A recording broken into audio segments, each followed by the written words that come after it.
believer in the Paracast, the gold standard of paranormal radio. And now, here's Gene Steinberg.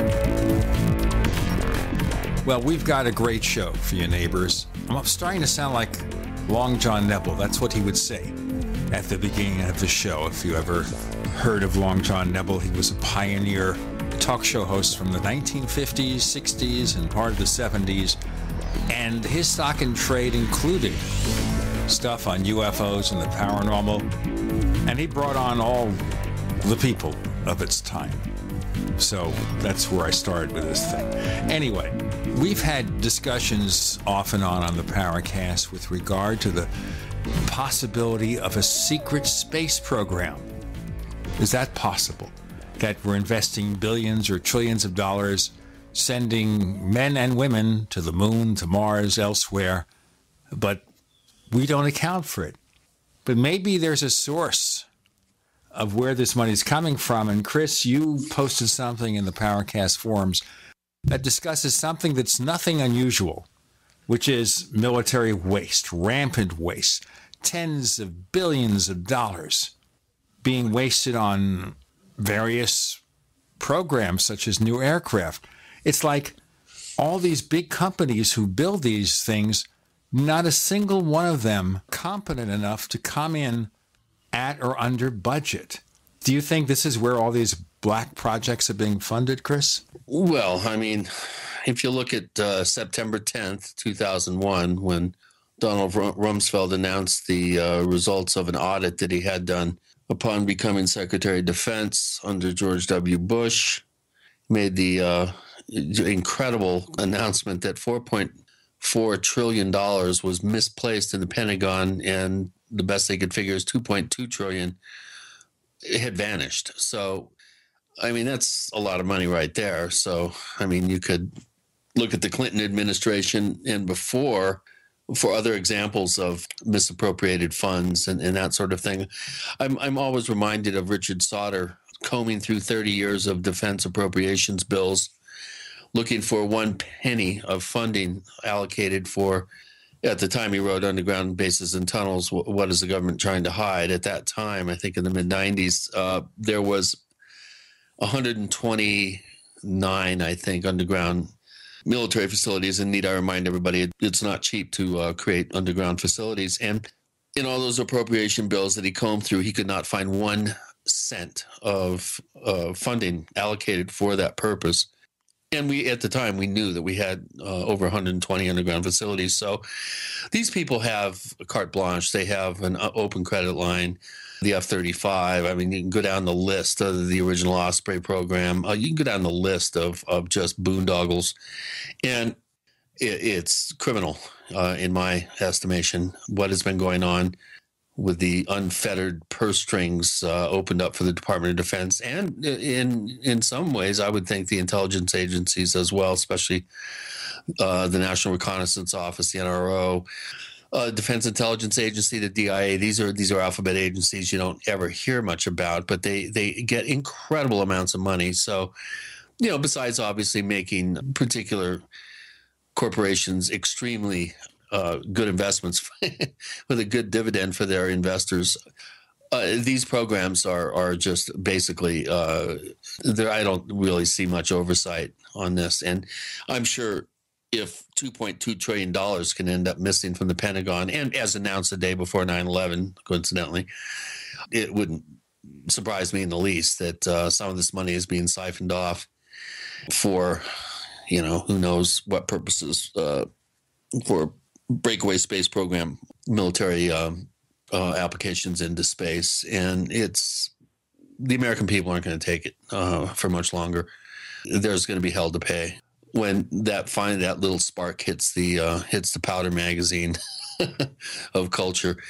I think, you know, with this coming election, it doesn't matter who wins. The other half of the country is going to go ballistic. And mark my words, this is not going to be fun. It's not going to be pleasant. It's not going to be. It's going to be very, very ugly. And they better get their proverbial murder together, or there's going to be hell to pay. And you know, what else can you say? This is the point that we notice here, is that this waste is going to private industry. In every case, private industry is benefiting, and you have to think, is Lockheed really throwing away all that money on new aircraft, or are they sending all the secret projects into private industry?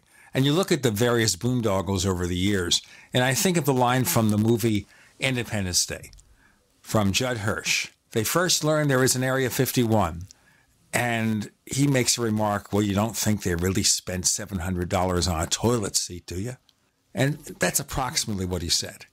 And it goes back to something that was real, that at one time, I think the Pentagon was paying, $700 for a toilet seat or some ridiculous fee.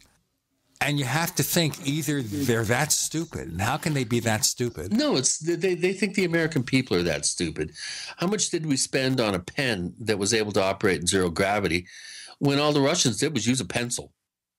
Well, yes, that too. But I'm saying to you is maybe that is the smokescreen, where they say they're spending $700 on a toilet seat, they're spending $35, and the other $665 is going to some secret project. Well, they're probably spending $74, and the other $666 are going to some, demonic, secret black project. Again, I think this can't continue. 57, I think, % of monies spent by the U.S. government going to into the military, and sure, it's one thing to have a strong defense, to thwart any sort of attack on the homeland here. But all these bases, we have hundreds of bases in other countries, and billions of dollars we send to Israel and to other countries. We got to start taking care of our own. And, maybe Arizona's rubbing off on me. I'm starting to become an isolationist or something. But I'm so serious. You're voting for Mr. Trump, right? No. Okay. No. There's one person out there, comedian John Oliver, did a thing about Trump.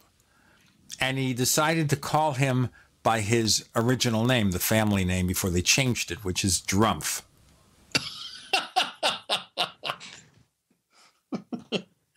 Yeah, that's the sound he makes when somebody, passes gas in his general direction. It's like, Bruff.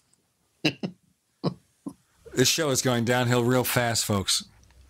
But I'll stop it right now. I'll put a stop to it right now. I think we should tell our listeners what we've got going for them this week. And there's a book out there from a scholar from Scotland, actually, name of David Robertson, and the book is called UFOs, Conspiracy Theories, and the New Age, Millennial Conspiracism. And this is a book that explores the New Age and conspiracy theories through the period from past the Cold War. And he gives an introduction. And he focuses on three figures that we know about, particularly Whitley Strieber, David Icke, and David Wilcock. Now, the only thing about this book I have to tell you right now, it's currently available in a hardcover edition that costs $112 in America for a book of fairly normal size. There will be a low-cost paperback version next year. So if you like the book and you like the concepts, the things that David Robertson is talking about, don't feel constrained to have to buy the book today and spend a bundle of money. Wait till next year, okay? And this will focus on UFOs and all sorts of interesting things. So I think we'll have a really pleasant discussion. I had a few moments to talk to David earlier on before we did this show, and he sounds like a really nice guy, so I think you'll really enjoy this. Again, the book is UFOs, Conspiracy Theories in the New Age, Millennial Conspiracism. What a phrase. We got coming up next with Gene and Chris. You're in the Paracast.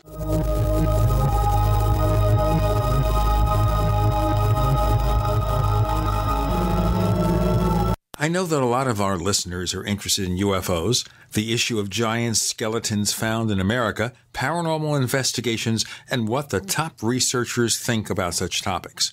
One online magazine has been presenting such unusual information since 1985.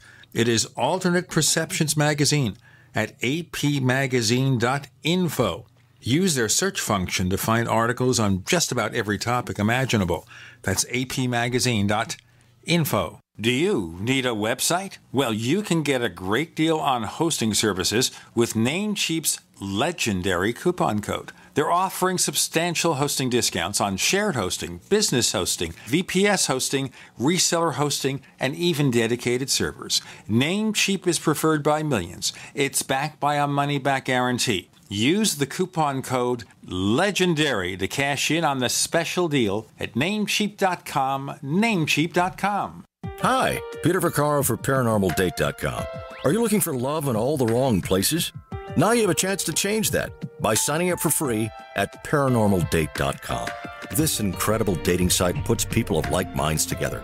People who are interested in the strange, the unusual, mysteries, ghosts, UFOs, and the afterlife, and so much more.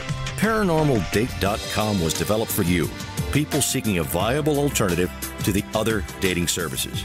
You can join for free by going to ParanormalDate.com, and if you decide you like it and want to connect with people, use the code GEORGE for a substantial discount.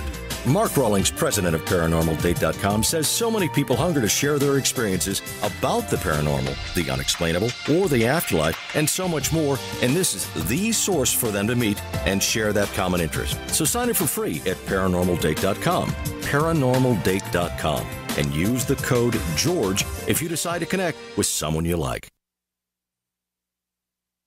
Serious investors and traders want to make 81% return in 60 seconds?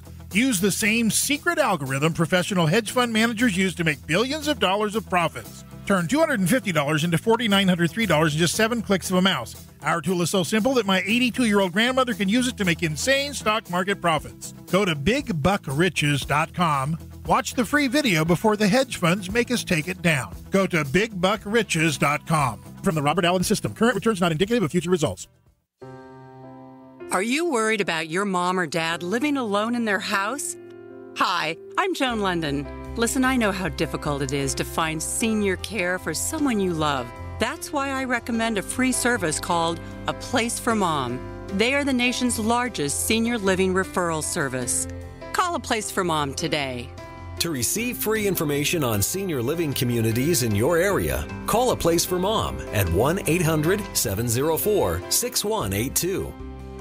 A Place for Mom offers free one-on-one advice from local advisors and a personalized list of senior living communities you can visit. If you have questions about senior care for your mom or dad, there's a place for answers, A Place for Mom.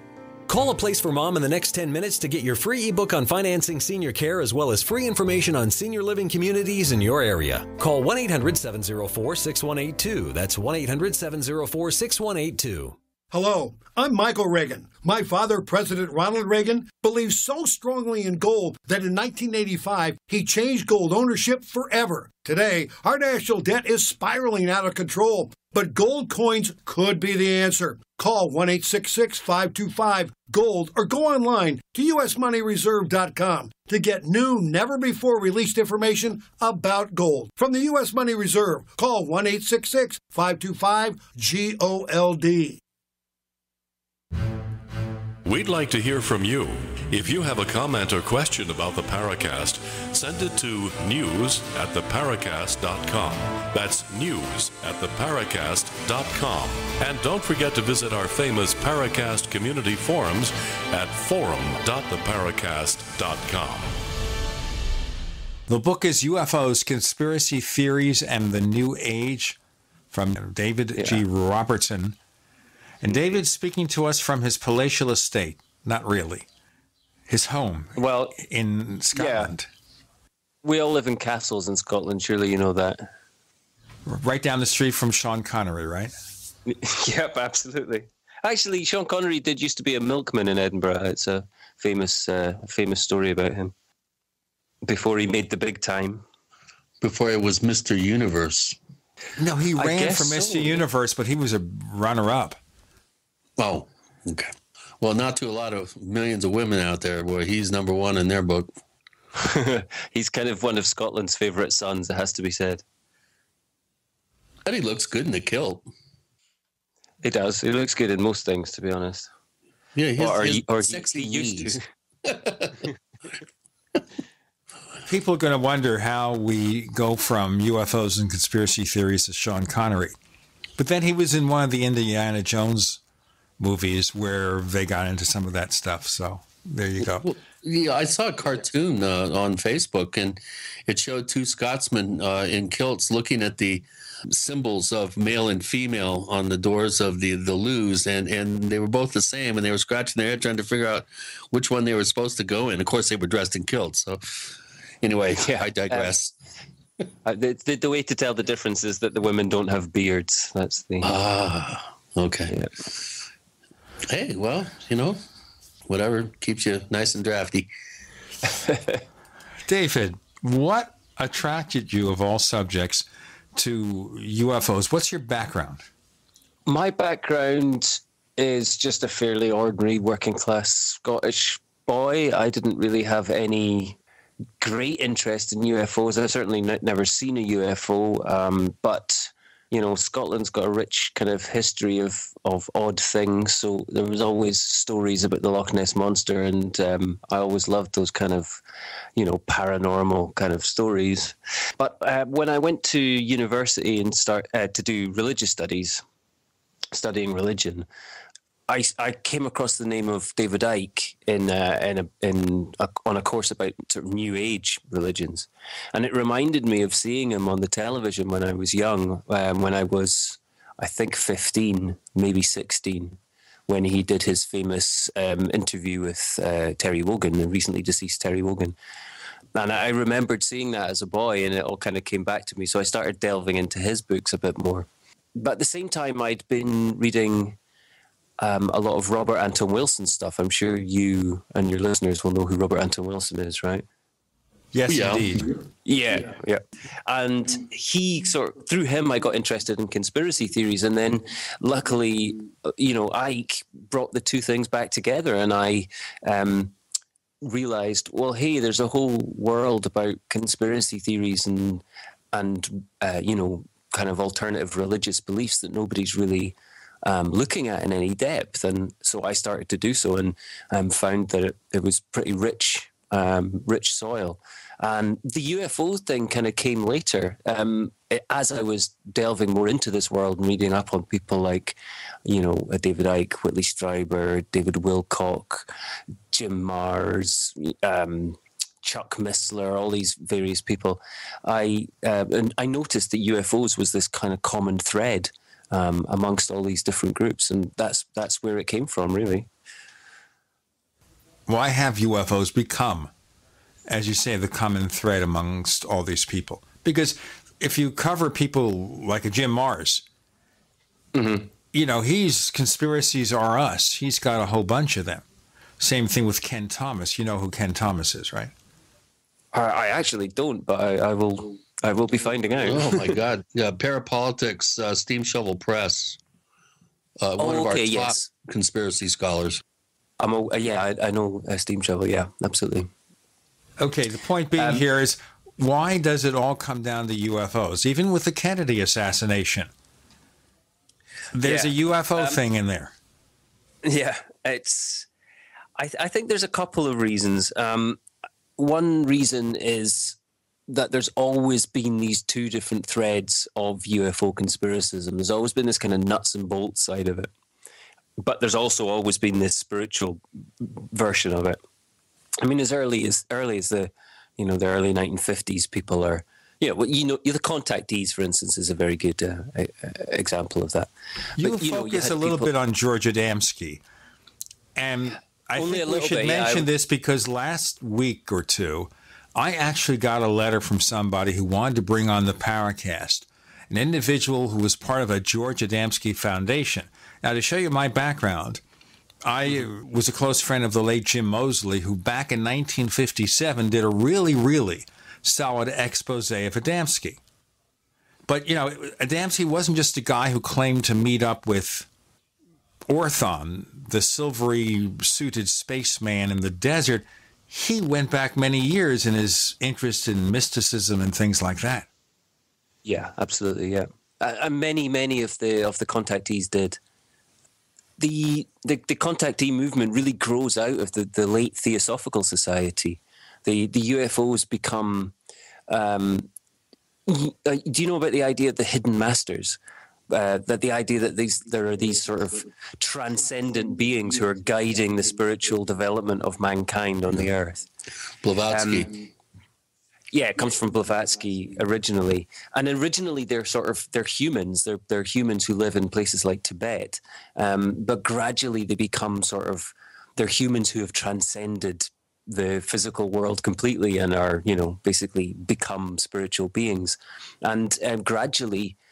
Following, 1947 and Kenneth Arnold, by the early 50s, suddenly the UFOs are the masters, and it's the same progression, from distant parts of our world to Mars and Venus, and then to different stars. It's exactly the same as the one that you were talking about last week, actually, which I listened to. Well, and you also have the Urantia book and Owaspi's. Owaspi's, is that how you say it, Gene? Owaspy, right? I think. And, there are other sort of branches off that particular theosophical tree. Absolutely. One thing I share a quick little anecdote here.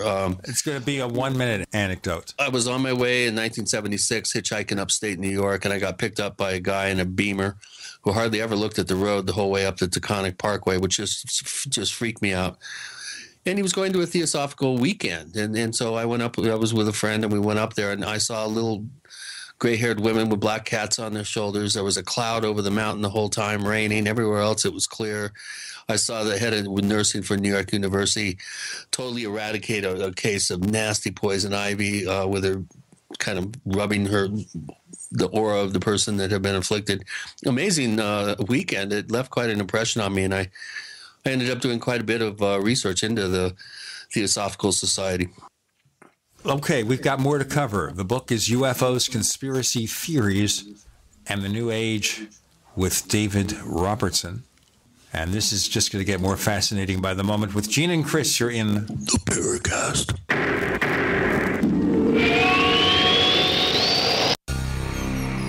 Thank you for listening to GCN. Visit GCNlive.com today. So you've got to take a state construction license exam or certification. Can't decide on what books or what chapters to study? Discover right now how you can eliminate unnecessary books and wasted study time. At contractorexam.com, our study materials zero in on state-required test topics in an effective, multiple-choice format. So whether you're a plumber, electrician, general contractor, or other construction-related trade, contractorexam.com will help get you prepared. Visit us at www.contractorexam.com today. No other network provides the level of customer service we do. When it comes to radio advertising, we are your one-stop shop. And no matter how big or small your business is, we can help.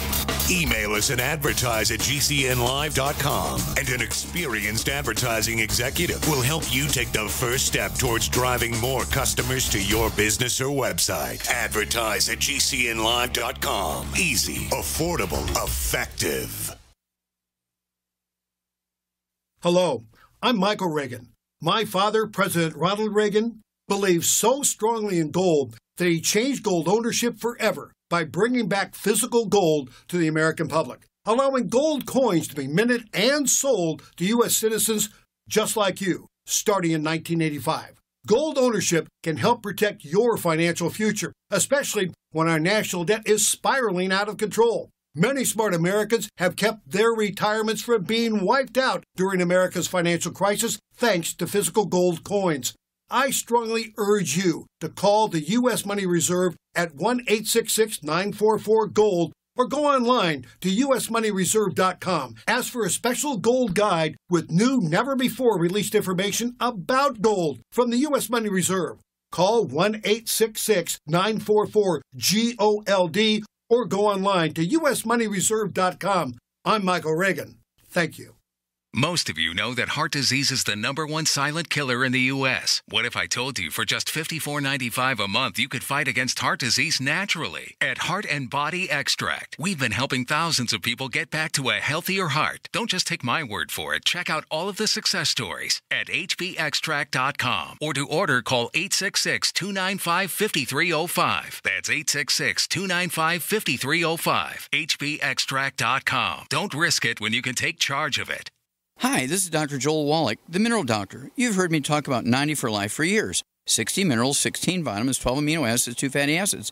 You may not know this, that I've actually designed Arthrodex for animals. That's right. Your pets need 90 for Life too. Get this essential pet product by calling 877-279-9422.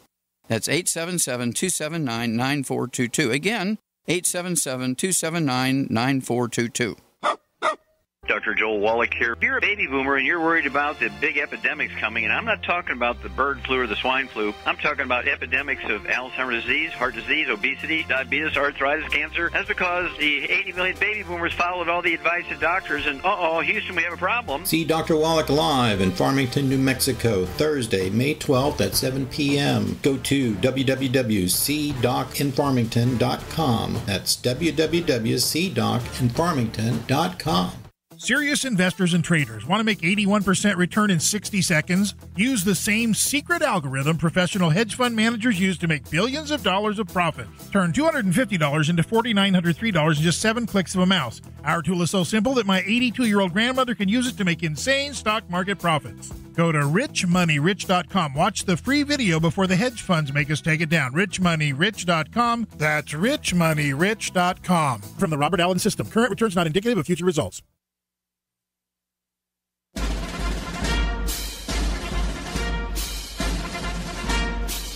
Hi, it's Grant Cameron from presidentialufo.com. You're listening to the Paracast, the gold standard of paranormal radio.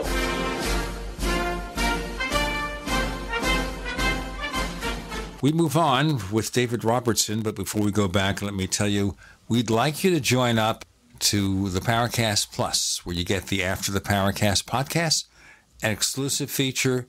We give you the ad-free version of this show. We've got some show transcripts up there, more videos coming, a lot of special features for a low subscription rate, monthly, annually, 5 years, lifetime. Take your choice.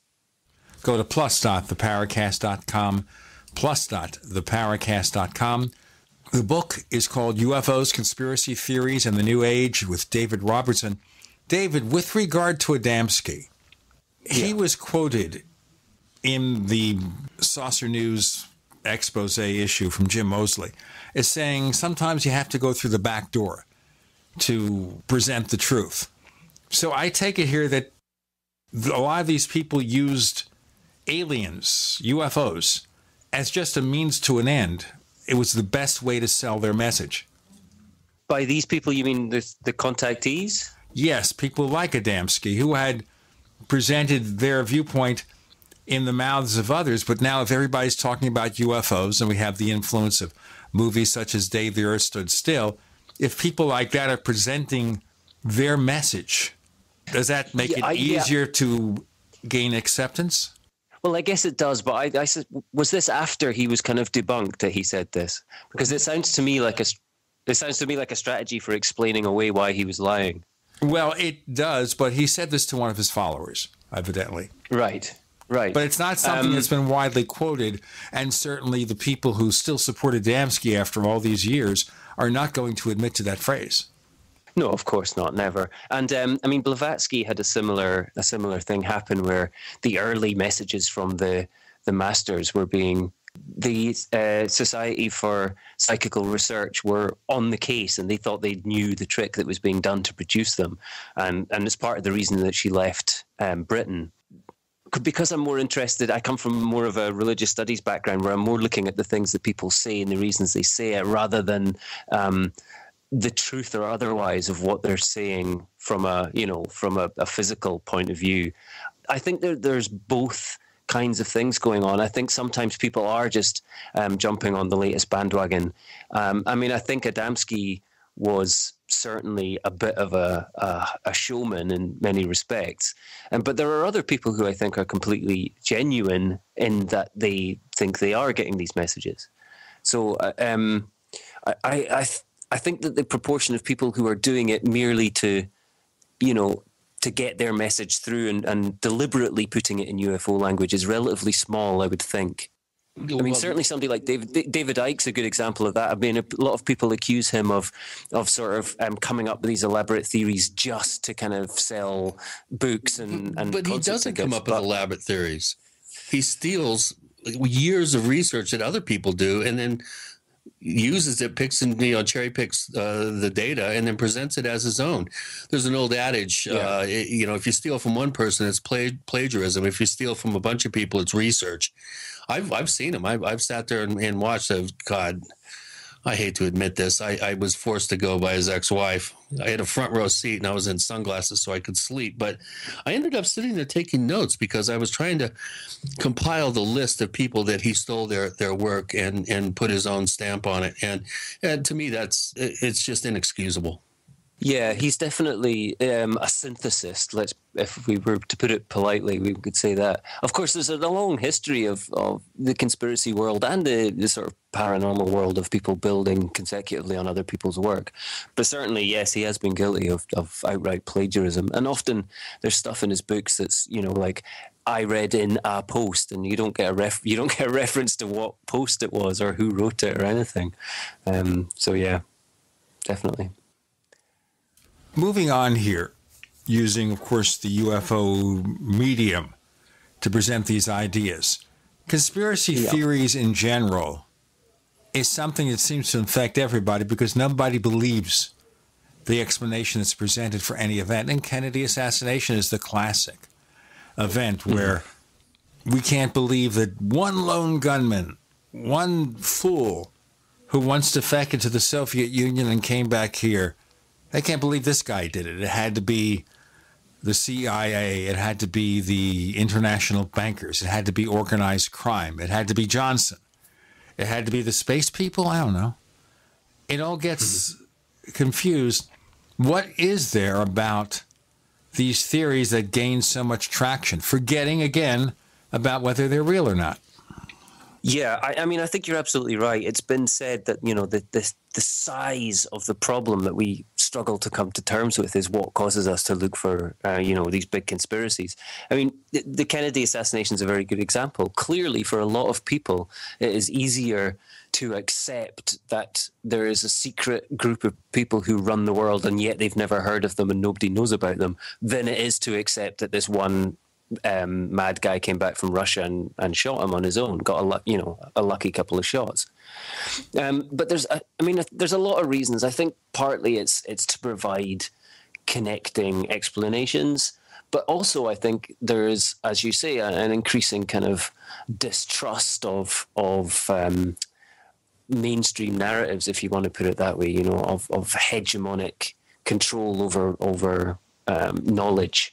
The French philosopher and theorist Bruno Latour has pointed this out, that in fact the logic of conspiracy theorists is almost indistinguishable from a sort of popularized version of Marxist theory, right? It's critical theory made popularized, basically. So instead of it being the bourgeoisie who are the people who own the wealth, it's the Illuminati or the John Birch Society or whoever. So I mean, I think that's part of it. It is an increasing awareness of people that there is perhaps more issues of power and control going on in what we accept as true, and yet they lack the critical faculties to judge evidence properly. As you said this last week when you were talking about Adamski again, that they just didn't know the difference between a fact and a belief. But I think there's also a theodicy is an important idea. I mean, it's a kind of religious studies term, but it's basically the simple way of putting it is, why do bad things happen to good people? conspiracies offer a good explanation for that. Well, the world isn't fair and the world isn't peaceful and loving because some bad people made it that way. It helps to explain the iniquities of the world, I guess. Now, to be fair about the Kennedy assassination, a congressional committee some years later did conclude that a conspiracy was involved, but that was the end of it. They never really explored that conspiracy. Right. I mean, that's absolutely true, but most people don't point out that there were several other congressional hearings, all of which were in favor of the lone shooter. One said there was a probable conspiracy, and I think there was about 5 or 6 in total. Well, that's a case here is where if you have 5 choices, and the one that sounds simplest, you say, I don't want that one. I want the other 4, or vice versa. Right. Yeah. And I mean, in creating these large conspiracy narratives, that's often the case. People will go, here's a fact, but not taken out of context. So in that one, you can say, oh, well, this congressional hearing found there likely was. But actually, if you take the whole set of data on balance, it's outnumbered, 5 to 1. It's the same as when David Icke says that all science that says that the physical world is all there is nonsense. But then one person publishes a paper that says the world's a hologram, and this is proof, absolute proof. It's a lack of understanding how knowledge is produced and how, as you said, a difference between a fact and a belief. You can connect dots all you like, but when you get to choose what the dots are, it's the Bible code all over again, right? We've got David Robertson with Gene and Chris. You're in the Paracast.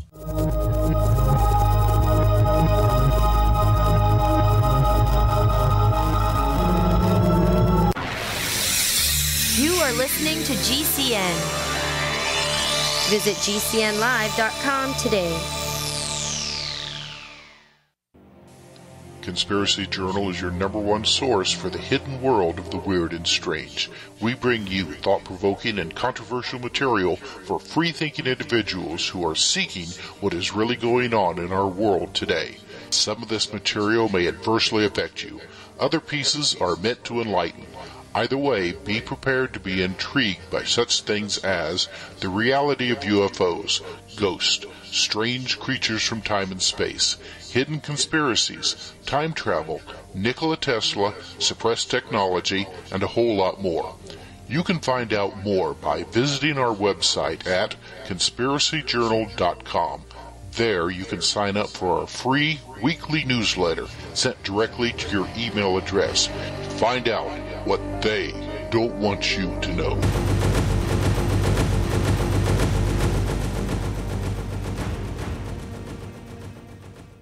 My dad was 59 when he collapsed from a heart attack late last year. Just this past August was when we spread his ashes on the St. Croix River. I loved my dad, but boy was he stubborn. He hadn't been to the doctor in over 25 years. His excuse? He simply couldn't afford it. He wasn't a rich man by any means. At less than $107 per month, libertyoncall.org would have been the perfect alternative for my father. Don't wait. Go to libertyoncall.org right now, for not just your sake, but for the sake of your loved ones. Again, that's libertyoncall.org. Most of you know that heart disease is the #1 silent killer in the U.S. What if I told you for just $54.95 a month you could fight against heart disease naturally? At Heart and Body Extract, we've been helping thousands of people get back to a healthier heart. Don't just take my word for it. Check out all of the success stories at hbextract.com. Or to order, call 866-295-5305. That's 866-295-5305. hbextract.com. Don't risk it when you can take charge of it.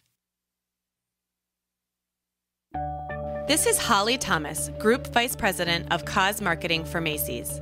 Our company is working together with the March of Dimes through March for Babies to raise money and awareness about the serious problem of premature birth in the U.S. That's why Macy's is committed to raising funds through our employees, customers, family, and friends to improve the health of moms and babies everywhere. Won't you please join us in March for Babies? Start a team today at marchforbabies.org. Hello? Congratulations. For what? For losing all that weight. How'd you do it so fast? ASAP. ASAP what? What's that mean? Are you ready to get as skinny as possible, as soon as possible, as simple as possible, and as sexy as possible? I'm listening. Then get with the ASAP program. It's real and it works. No smooth talk, no slick advertising, and no exaggerated claims of success. I've got to know more. Welcome to ASAP, as slim as possible. Whether you have 10, 20, or 50 pounds to lose, ASAP is your weight loss answer. ASAP targets the abnormal fat reserves and makes them available to be burned as fuel and contains no caffeine or hormones. Order ASAP at wholesale prices or join the team to share the business with others. Go to gcnteam.com or call 855-GCN-MALL. That's 855-426-6255. gcnteam.com or 855-426-6255. Lose weight and look great with ASAP, as slim as possible.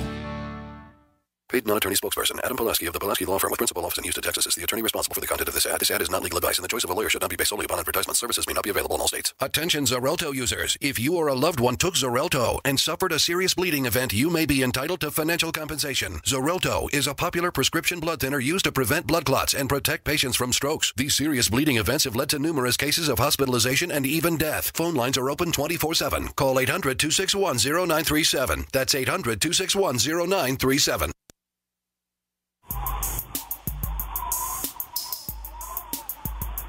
Hey, this is Marie D. Jones, the author of This Book is from the Future, and you are listening to the Paracast, the gold standard of paranormal radio.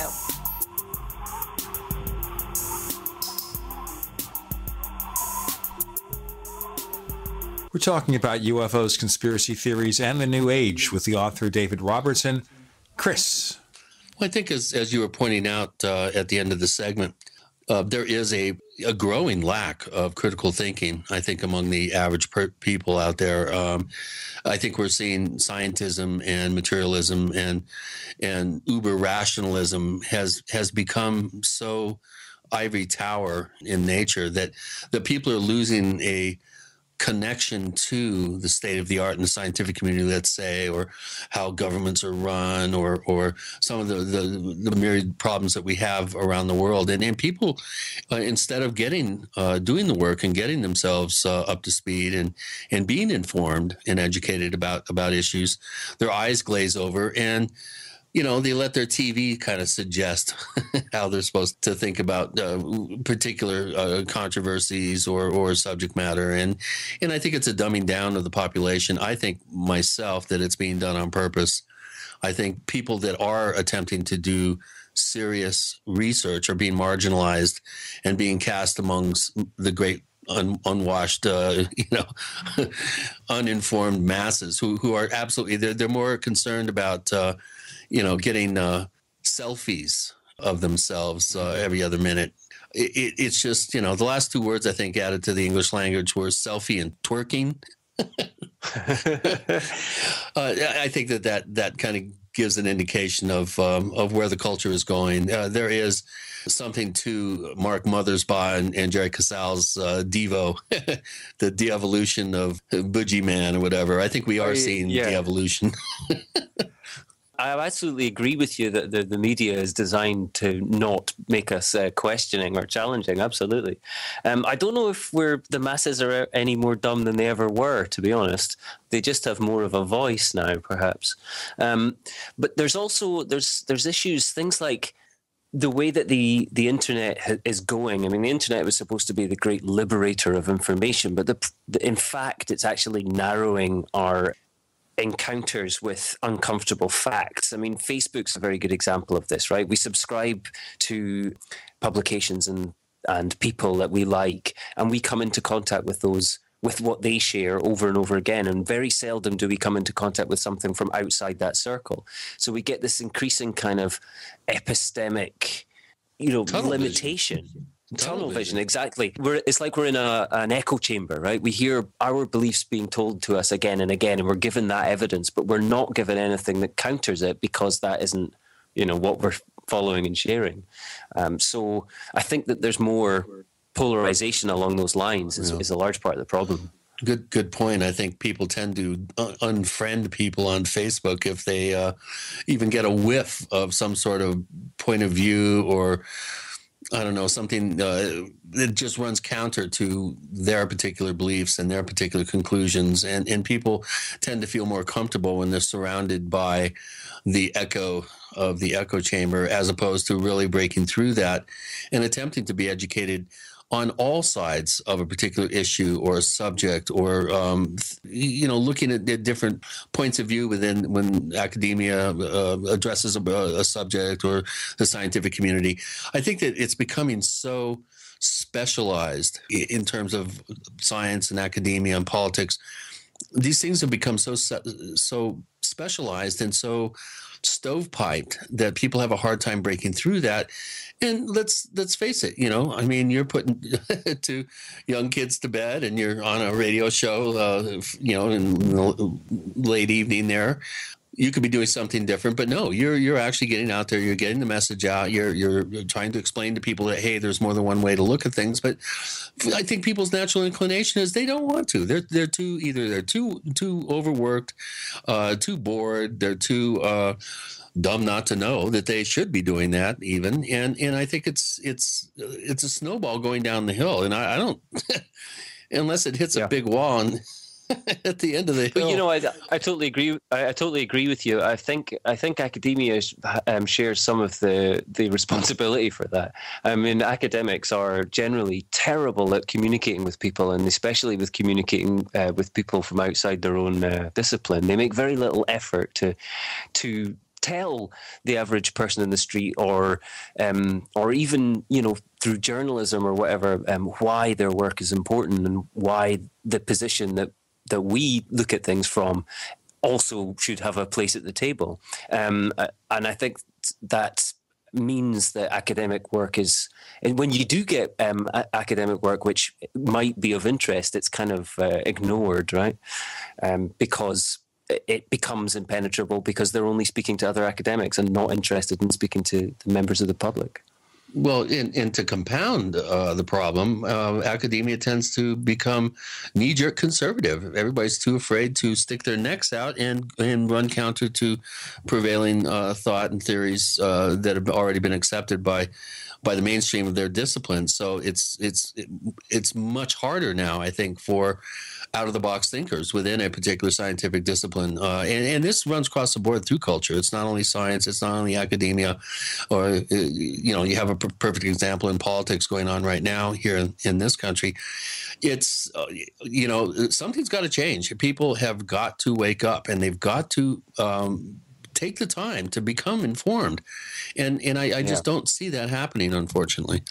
No, a couple of generations in Britain, there's been a real move away from, the post-war period. The working class had a real desire to educate themselves and, to be involved in the political situation and reform the country and to make it a fairer place. And that's been lost now. There's a real anti-intellectualism. And the same thing in the States, I'm sure. A real sort of feeling of not being able to do anything anyway, so why bother? Let's just watch game shows, or watch television programs of other people watching television. Right.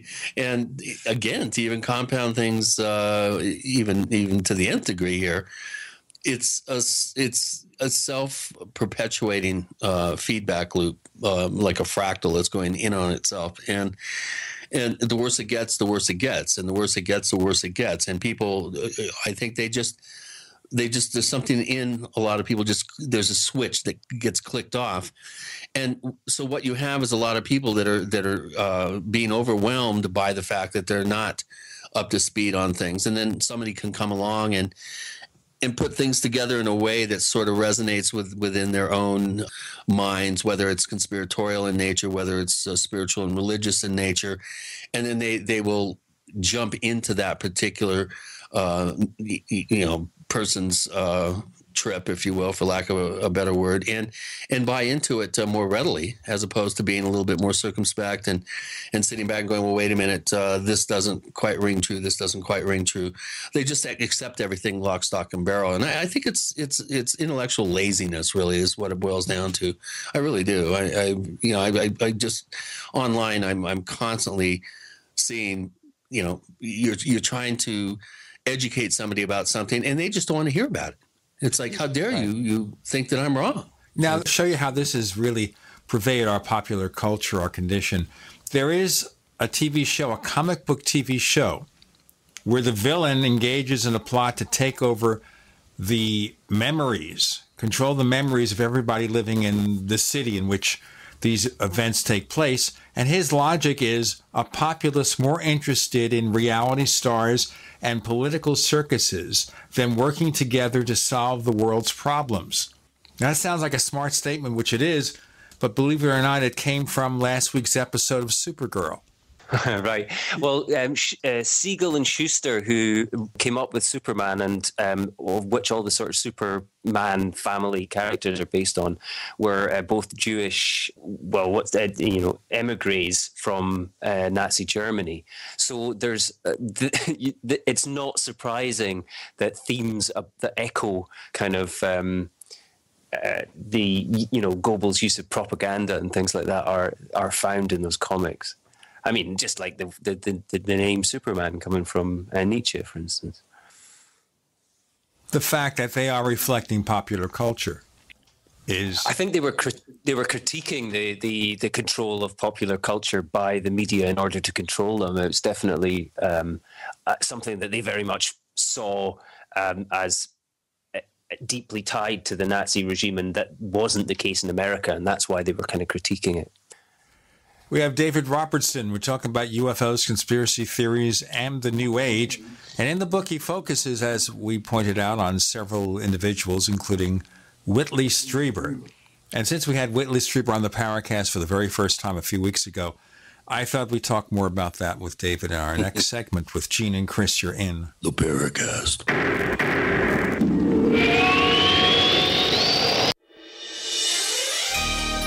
Thank you for listening to GCN. Be sure to visit GCNlive.com today. Attack of the Rockoids has been well received by critics and readers alike. It's a thrill-a-minute story you'll never forget.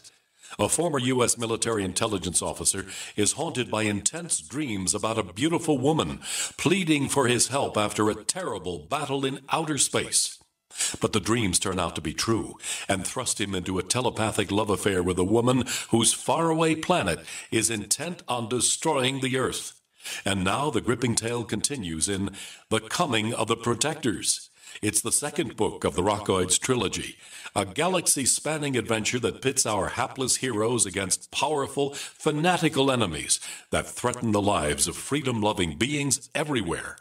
Attack of the Rockoids and The Coming of the Protectors. Classic science fiction at its best. Available now. For more details, visit rockoids.com. That's ROCKOIDS.com. I'm Nick Soboleski, a Select Quote agent with a true story that could save you hundreds of dollars a year. A woman named Linda just called. Her husband, Ray, has a $300,000 group life insurance policy, but is changing jobs and can't take it with him. Well, I impartially shopped the highly rated term life insurance companies we represent and found Ray, who is 41 and takes medication to control his cholesterol, a 10-year, $500,000 policy for under $26 a month. That's almost twice the coverage for less than half of what he had paid. If SelectQuote hasn't shopped for your life insurance, you're probably paying too much. For your free quote, call 1-800-403-4885. That's 1-800-403-4885. 1-800-403-4885. Or go to SelectQuote.com. We shop, you save. Get full details in the example policy at SelectQuote.com/commercials. Your price could vary depending on your health, issuing company, and other factors. Not available in all states.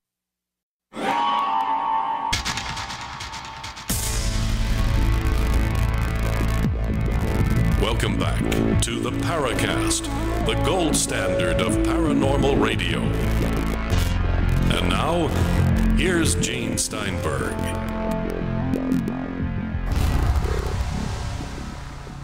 So, David Robertson, why did you choose these three individuals to focus in doing this book? Partly because they were each very good examples of, conspiracy spirituality and UFOs mixing together, partly because I wanted to get a spread of the US and the UK. I had at one point tried to get a European case, but I couldn't get that one to work, unfortunately, so I went with another American case. Also because the three of them being, their main careers are in different decades, so it allowed me to construct a narrative through the book that ran all the way from 1947 and then in much more detail following the Cold War through Whitley Strieber in the 80s, David Icke in the 90s, and then Wilcock in the 2000s, so that we moved from the Cold War up into the present day, and we were able to see the way that the ideas developed and became more entrenched over time. So that was the main reason. Okay, so Whitley Strieber, we're talking here about someone who writes horror fiction and science fiction, and then he claims to have been in touch with his visitors, that these visitors abducted him, but he doesn't go as far as to say, yes, this is E.T. He stays one step removed from that. You figure it out. Right. Yeah, actually, I mean, even in Communion, he gives 6 possibilities, of which extraterrestrials are only one. And he never officially states that they are. And I've spoken to him in person. I've seen him talk at events. I've read certainly all of his nonfiction books. And I've never come across a statement where he says that that's what they are. But he nonetheless became kind of a poster boy of the abductee movement, at least in the popular eye. And so I think he always had this mixed relationship with the idea. Sometimes he seems to be quite disappointed that everybody thinks it's extraterrestrials, but on other occasions he seems quite happy to cash in on it. So, for instance, you get the book he wrote about what would be needed for us to prove that there was extraterrestrial life visiting the planet, for instance.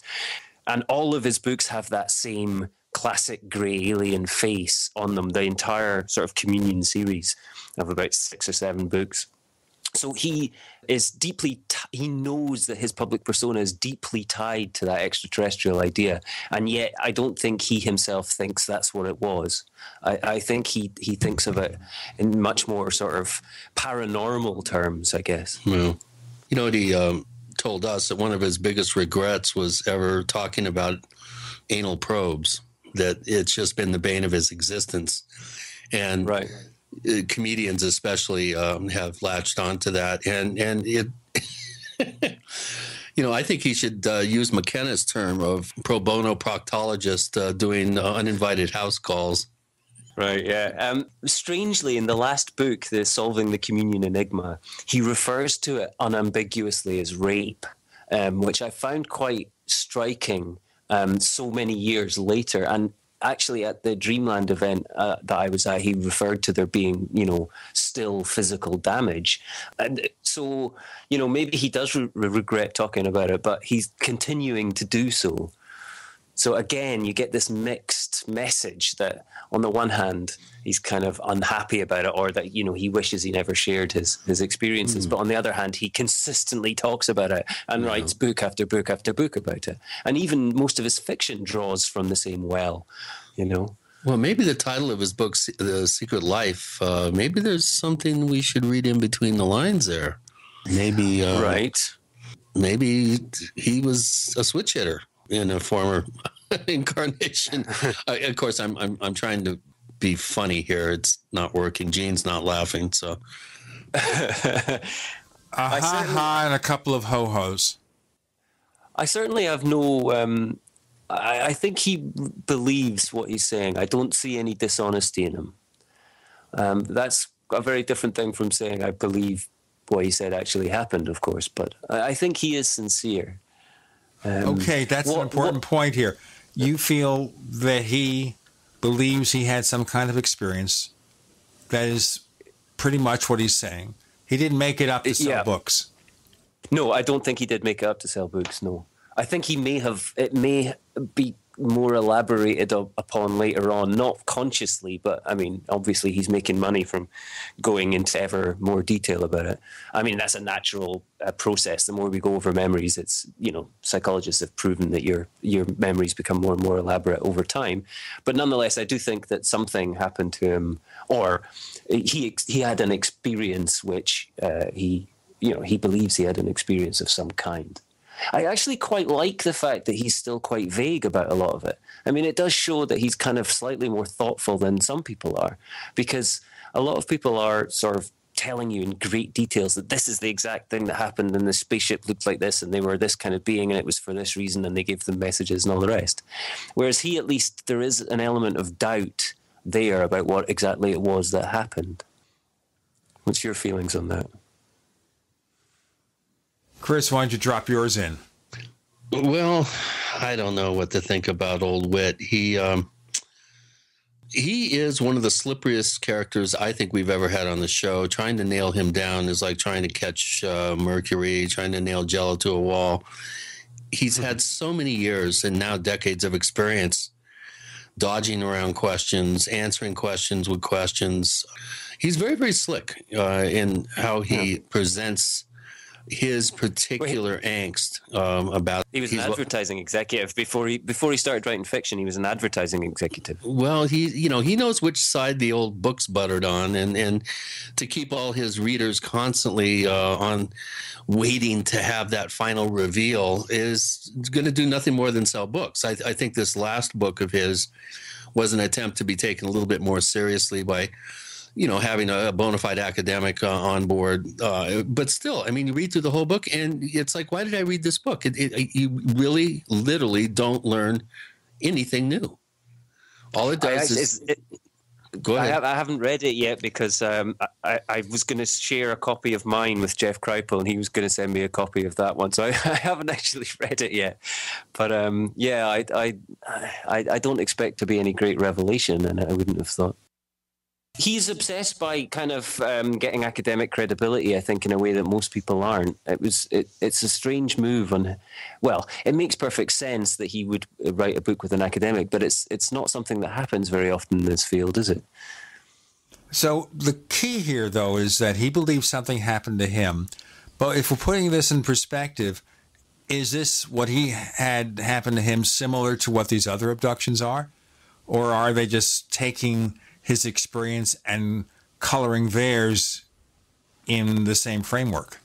It's kind of a chicken or the egg type of thing. Yes, indeed. It's really, really difficult to answer that question. You have to go back to, to the original contactees, Daniel Fry, George Hunt Williamson, Adamski, Truman Bethram, one of my favorite abductee or contactees, who I think there's more evidence to support that the Truman Bethram saga was legit than any of the others from the 50s to my in my opinion, George Van Tassel, the whole bunch of them. But I think that what came up with a very, very marketable subject to dive into, legitimate or not, whether it's true or not. And I think he's just taken it and run with it. And my favorite book actually is Majestic, which is the one book in this particular genre that he wrote that's nonfiction, or that's fiction rather, that's novelized. And I do recommend it. Two things there. The first is you got to remember that a week before he had his experience that's in Communion, he had read a book by Jenny Randalls which included a description of an abduction. I don't know which exact case it was off the top of my head. Let's pursue that in our next segment. The book UFOs, Conspiracy Theories in the New Age from David Robertson. And a reminder again that if you think that the current price on Amazon's too daunting, there will be an affordable version in paperback next year. With Gene and Chris, you're in the Paracast. Do you need a website? Well, you can get a great deal on hosting services with Namecheap's legendary coupon code. They're offering substantial hosting discounts on shared hosting, business hosting, VPS hosting, reseller hosting, and even dedicated servers. Namecheap is preferred by millions. It's backed by a money-back guarantee. Use the coupon code LEGENDARY to cash in on the special deal at Namecheap.com, Namecheap.com. First came Attack of the Rockoids, and it was a critically acclaimed success. And now there is The Coming of the Protectors. A former military intelligence man is contacted by a space woman in a dream that turns out to be a nightmare because evil forces on her distant planet are planning to conquer the Earth. This is gripping science fiction of the classic kind. Attack of the Rockoids and The Coming of the Protectors. Find out more at rockoids.com. That's Rockoids, ROCKOIDS.com. Are you worried about your mom or dad living alone in their house? Hi, I'm Joan London. Listen, I know how difficult it is to find senior care for someone you love. That's why I recommend a free service called A Place for Mom. They are the nation's largest senior living referral service. Call A Place for Mom today. To receive free information on senior living communities in your area, call A Place for Mom at 1-800-704-6182. A Place for Mom offers free one-on-one advice from local advisors and a personalized list of senior living communities you can visit. If you have questions about senior care for your mom or dad, there's a place for answers, A Place for Mom. Call A Place for Mom in the next 10 minutes to get your free ebook on financing senior care as well as free information on senior living communities in your area. Call 1-800-704-6182. That's 1-800-704-6182.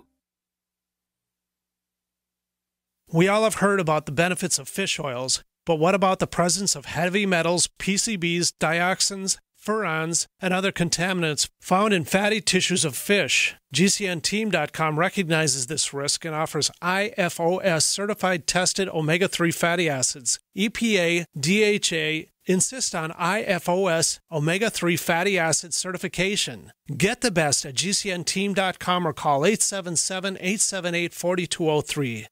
Hi, Peter Vaccaro for ParanormalDate.com. Are you looking for love in all the wrong places? Now you have a chance to change that by signing up for free at ParanormalDate.com. This incredible dating site puts people of like minds together. People who are interested in the strange, the unusual, mysteries, ghosts, UFOs, and the afterlife, and so much more. ParanormalDate.com was developed for you, people seeking a viable alternative to the other dating services. You can join for free by going to ParanormalDate.com, and if you decide you like it and want to connect with people, use the code GEORGE for a substantial discount. Mark Rawlings, president of ParanormalDate.com, says so many people hunger to share their experiences about the paranormal, the unexplainable, or the afterlife, and so much more, and this is the source for them to meet and share that common interest. So sign up for free at ParanormalDate.com, ParanormalDate.com, and use the code GEORGE if you decide to connect with someone you like. This is Dan Pilla. Do you owe the IRS money you can't pay? Are tax debts crippling you? I've defended people from the IRS for over 30 years. I've helped thousands, and I can help you too. I wrote the book on IRS settlement, and I'm telling you, there's no such thing as a hopeless case. Call 800-34-NO-TAX to finally get free of IRS debt. With the IRS's new programs, there's never been a better time to solve your problem. Call 800-34-NO-TAX. That's 800-34-NO-TAX, or my website, danpilla.com. We'd like to hear from you. If you have a comment or question about the Paracast, send it to news@theparacast.com. That's news@theparacast.com. And don't forget to visit our famous Paracast community forums at forum.theparacast.com. And we want to talk to you about After the Paracast, because each week we never know what's going to happen. You never know what's going to happen next on After the Paracast. Sometimes we continue an interview. Sometimes we just come up with something altogether new. Sometimes we summarize the show. You can get After the Paracast if you subscribe to the Paracast Plus. Go to plus.theparacast.com. Once again, that's plus.theparacast.com. We include amongst all the benefits of Paracast Plus the ad-free version of this show in response to your requests, better quality audio, lots of stuff coming, plus.theparacast.com. We've got David Robertson. The book is UFOs, Conspiracy Theories in the New Age. Speaking of abductions, did you explore very much Barney and Betty Hill? Only a little bit. I wanted to dive much more into the abductee movement, but I needed to keep focused on the sort of central theme. Obviously, the Hills are important because they're really the beginning of that sort of classic abduction story. But unfortunately, there isn't any sort of conspiratorial aspect to it beyond that. So I didn't go too much into depth. But it's an area of the history that I'm hoping to go more into in the future. So what's your feeling in general about abductions? What do you think's happening to these people? What's actually happening to them, I really have no idea. My suspicion is that it's a bunch of different things. But I think abduction, like visits from Mary or any other kind of, spiritual or visionary kind of things, we've got to remember that experience isn't something that happens in real time. Experience is constructed after the fact. So whatever the phenomena that happen in these people's brains or around them or whatever it is, it gets turned into abduction post hoc. Actually, most abductees, certainly in the modern period, recovered memories are involved in it. It takes them a while before they begin to see themselves as having been abducted. And so basically, I think it's much the same way as I think of the UFO phenomena itself. It's an explanation that can be molded very easily to fit a range of different things. So I think it could be any number of things that's at the root cause of it. The important thing is that within modern culture and, going back into the late 40s, that this is a framework that is available to people to explain things that are anomalous. So I feel it's much more culturally generated than most people give it credit for. So it's the culture rather than physical craft or alien beings that's involved here? That's my opinion, yeah. I haven't really seen any evidence to the contrary. So the experience, be that a UFO sighting, be it an abduction, be it contact or whatever, in most cases will be sort of constructed piecemeal after the fact to explain away whatever the original anomalous phenomena was.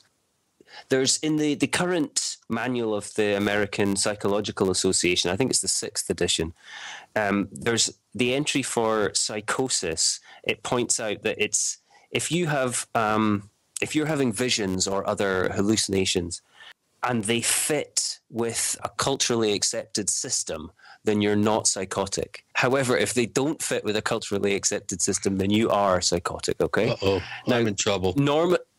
Right, exactly. So normally it's taken to mean, for instance, if you have a vision of Jesus or Mary and you go along to your local priest and they say, yes, this makes perfect sense, it all fits, then you're okay. You're not going to get hospitalized or, medicalized.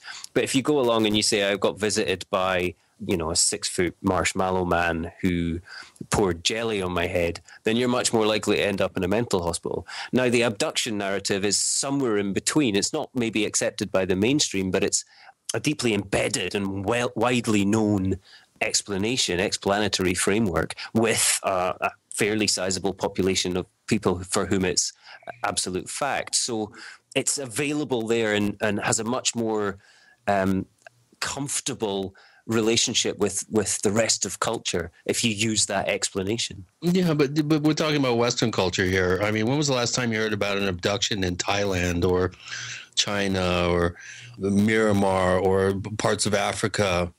It seems to be a Western phenomenon, and I think just looking at the progression of people claiming to somehow become in contact or in proximity of, your typical Whitley Strieber cover gray alien. This was exclusively an American phenomenon for quite a number of years. And it was only until the media got a hold of it and the memes started to propagate that you then slowly started to see things happen with descriptions of grays from South America. I think would be a good one of the first places, Puerto Rico.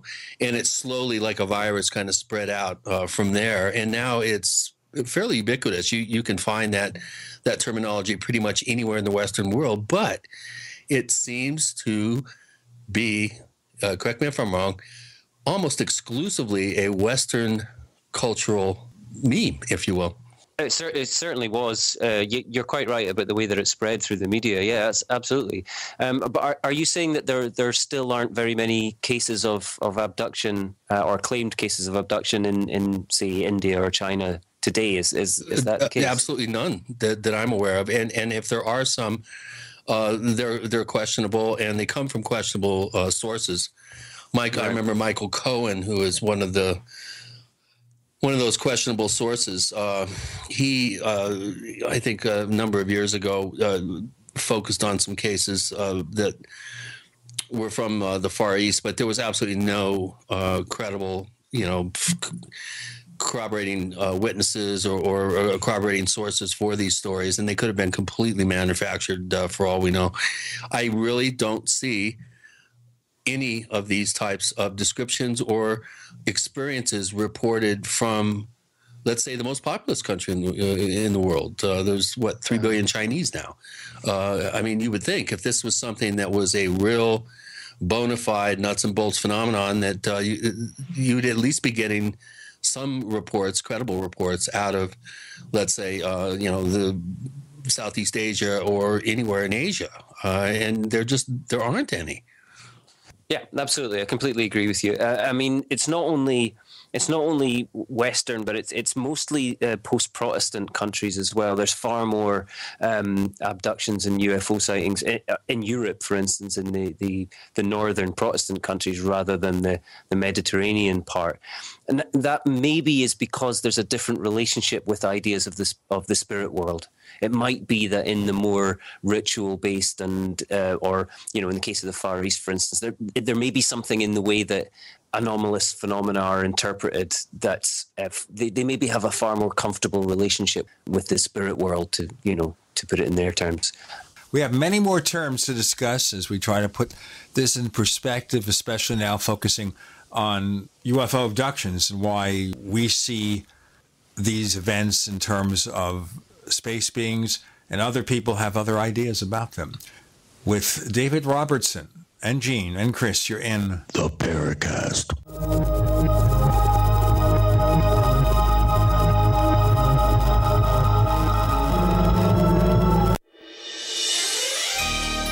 Thank you for listening to GCN. Be sure to visit GCNlive.com today. Paid non-attorney spokesperson Adam Pulaski of the Pulaski Law Firm with principal office in Houston, Texas is the attorney responsible for the content of this ad. This ad is not legal advice, and the choice of a lawyer should not be based solely upon advertisement. Services may not be available in all states. Attention Xarelto users. If you or a loved one took Xarelto and suffered a serious bleeding event, you may be entitled to financial compensation. Xarelto is a popular prescription blood thinner used to prevent blood clots and protect patients from strokes. These serious bleeding events have led to numerous cases of hospitalization and even death. Phone lines are open 24/7. Call 800-261-0937. That's 800-261-0937. So you've got to take a state construction license exam or certification. Can't decide on what books or what chapters to study? Discover right now how you can eliminate unnecessary books and wasted study time. At contractorexam.com, our study materials zero in on state-required test topics in an effective, multiple-choice format. So whether you're a plumber, electrician, general contractor, or other construction-related trade, contractorexam.com will help get you prepared. Visit us at www.contractorexam.com today. Hello, I'm Michael Reagan. My father, President Ronald Reagan, believed so strongly in gold that he changed gold ownership forever by bringing back physical gold to the American public, allowing gold coins to be minted and sold to U.S. citizens just like you, starting in 1985. Gold ownership can help protect your financial future, especially when our national debt is spiraling out of control. Many smart Americans have kept their retirements from being wiped out during America's financial crisis thanks to physical gold coins. I strongly urge you to call the U.S. Money Reserve at 1-866-944-GOLD or go online to usmoneyreserve.com. Ask for a special gold guide with new, never-before-released information about gold from the U.S. Money Reserve. Call 1-866-944-GOLD or go online to usmoneyreserve.com. I'm Michael Reagan. Thank you.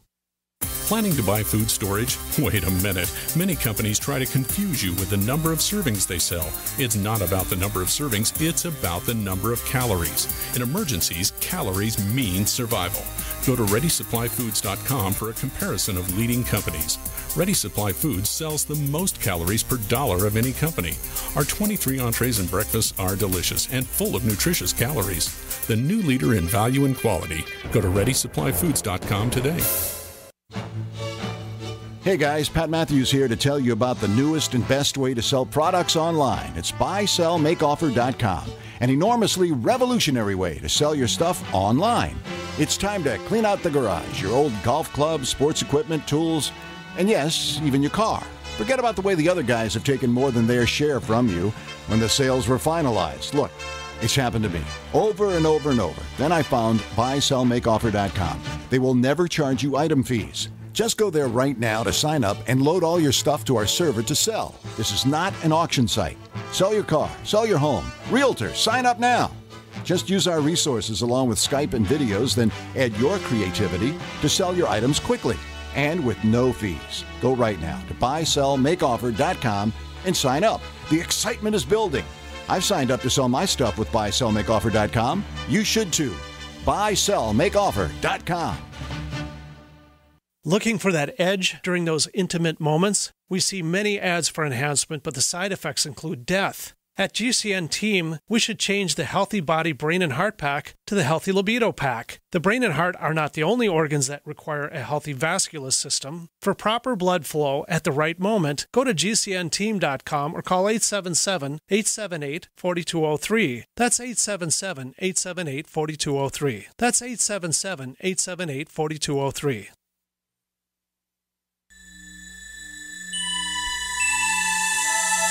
This is Jacques Vallée. You're listening to the Paracast, the gold standard of paranormal radio.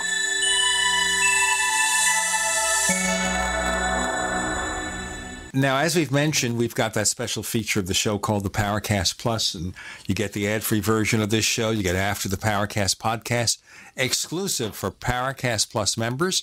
We have transcripts, we have videos, and we're going to have classic episodes made ad-free. We're going to kind of tweak the sound a little bit, and that's going to come up real soon now. But we've got another perk for Paracast Plus. Chris?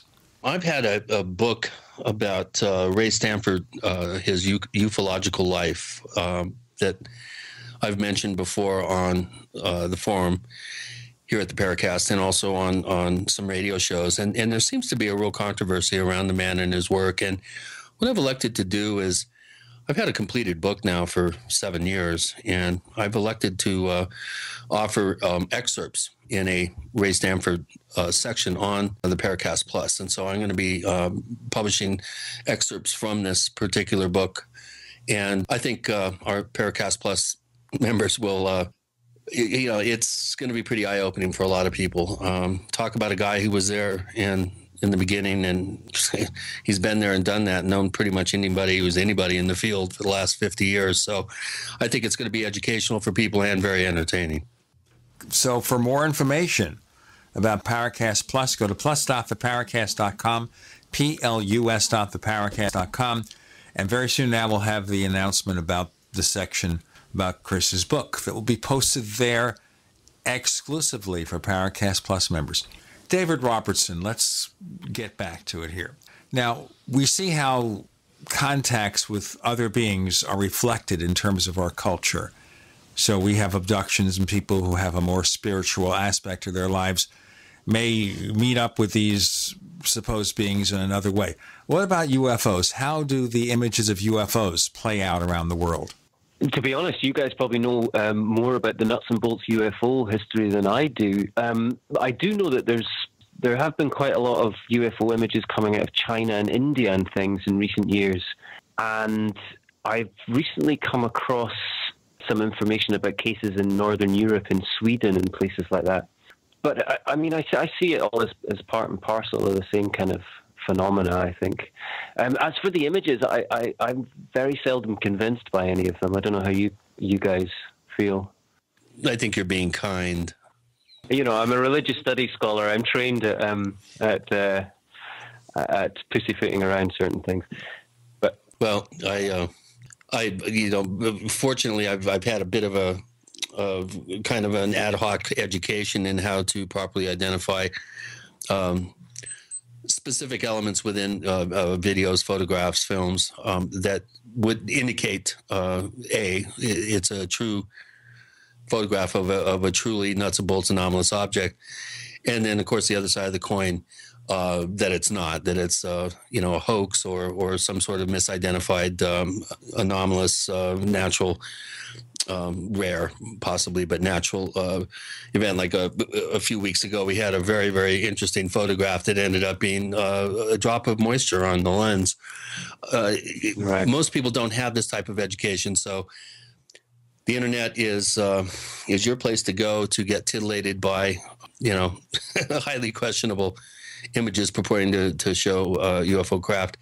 There are some very specific ground rules that I do kind of operate within when I'm looking at these photographs, and there's a glaring I think cultural meme that's a holdover from the 50s. People still think that the George Adamski photographs, the Billy Byron beam ships, and some of your favorite sci-fi films from the 50s are what real UFOs look like, and they do not look like that. And it's very simple to see when somebody has been programmed by their culture in preparing to perpetrate and pull off a hoaxed image. And to me, 98% of them are hoaxes, and out of that 98%, 3/4 of them are very almost instantly identifiable as hoaxes.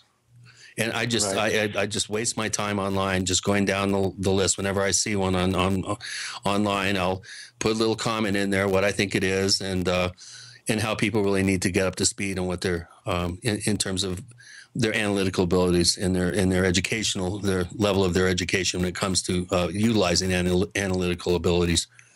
Right, absolutely. I mean, it's one of the reasons I don't know very much about UFO photos is because it just doesn't really hold much interest to me. As you say, it's the famous historical cases are all hoaxes, and most of the modern ones you can see what's going on. And one that frequently annoys me is more common of video work. Is you'll often hear, and you come across this a lot in the conspiracy world, that you can do all of these things with CGI, and people will just say CGI explains away the reason that there's no film of this or that, or of planes hitting the trade towers or whatever. Apparently none of these people have ever watched the extra features on the DVD of any Hollywood blockbuster in the last 20 years, because if people can really do CGI that well, then they need to explain to me why films that cost hundreds of £1 million with the best guys in the business can't do CGI special effects as well as what your average conspiracy theorist claims is done all the time. Something here I mentioned here because I follow comic books and such.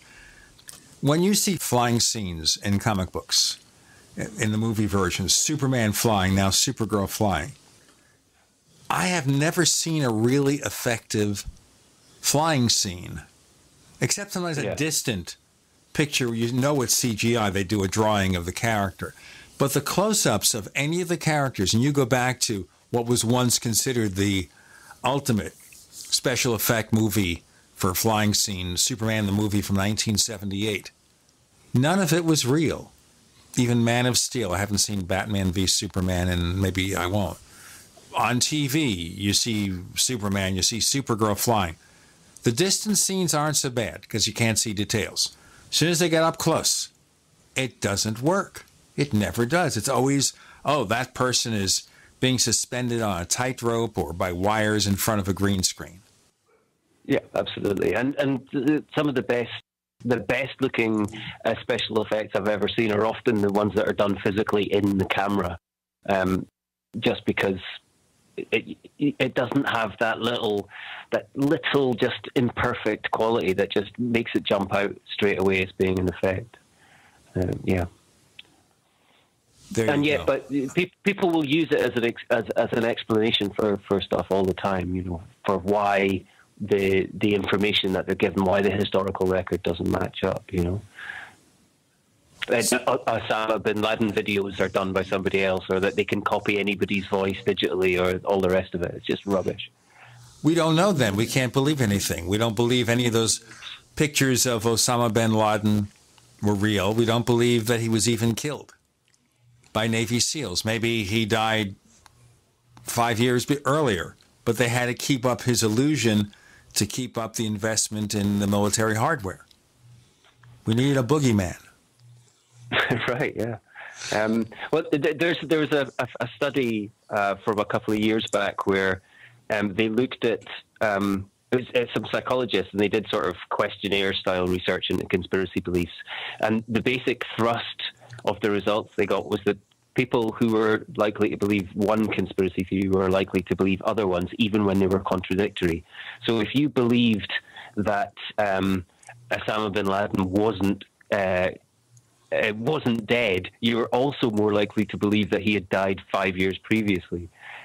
So it's a complete, just a lack of trust, full stop, a lack of belief in anything, really. Can you blame the public for not trusting those in power? Oh, absolutely not. And I certainly don't want to give the impression that I think that the suspicion is necessarily incorrect. I certainly don't. I would go much further than most academics and say, you know, that often there are truths in here, but it's the lack of it's mixed up with a lot of nonsense, in the same way that the UFO field is, I guess. Let's get into more of that in our next segment with David Robertson and Gene and Chris. You're in the Paracast.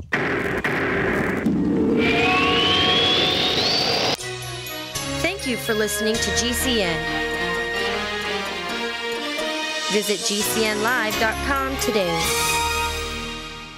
Graphic Converter is the image manipulation tool for the rest of us. It does not use any database. You get full control of all your files. Want to view the images of a folder? Drag it into Graphic Converter and a powerful browser opens up to show your image files. You could use it for slideshows. You could use it to import images from digital cameras or from scanners. Need to do some image editing? You can do that too in Graphic Converter. Also print catalogs. Convert from so many formats I can't even list them. Download now to see if Graphic Converter is good for you, like 1.5 million other users. Guess what? You could save money when you buy Graphic Converter. Use the coupon code Night Owl. Use the coupon code Night Owl to get a special price for Graphic Converter. Go to lemkesoft.com. That's LEMKE soft.com. lemkesoft.com. LEMKE soft.com. Worried about lead, fluoride, and other contaminants in your drinking water? Get a ProPure with the Pro 1G 2.0 cleanable reusable filter and remove up to 200 contaminants. Drink water the way nature meant it to be. Clean, crisp, and refreshing. See the complete line of ProPure products, including the new ProMax shower filter. There's a ProPure for you.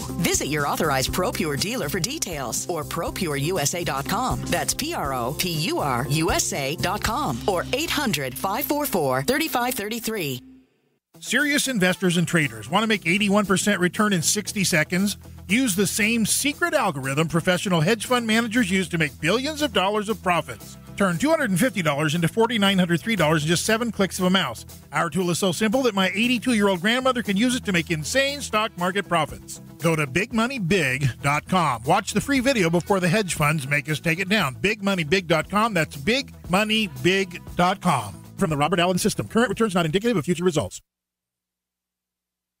We use mobile devices right against our bodies every day, but growing scientific evidence has emerged showing serious health risks associated with exposure to EMF radiation emitted from these devices. The solution is Defender Shield, the most effective mobile radiation shielding ever developed. Defender Shield blocks virtually 100% of EMF radiation from cell phones, tablets, and laptops, and starts at just $64.99. Buy now at DefenderShield.com. For 10% off, use promo code GCN. DefenderShield.com, the worldwide leader in mobile radiation shielding.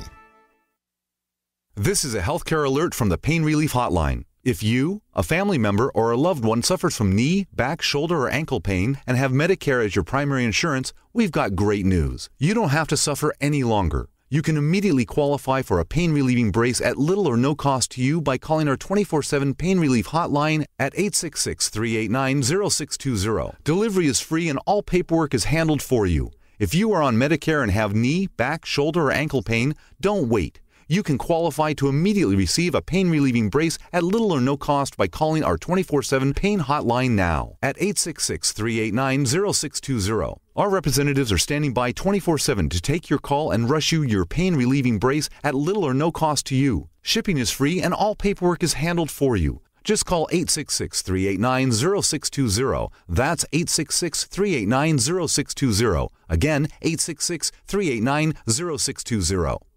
Hello, I'm Michael Reagan. My father, President Ronald Reagan, believed so strongly in gold that in 1985, he changed gold ownership forever. Today, our national debt is spiraling out of control, but gold coins could be the answer. Call 1-866-525-GOLD or go online to usmoneyreserve.com to get new, never-before-released information about gold. From the U.S. Money Reserve, call 1-866-525-GOLD.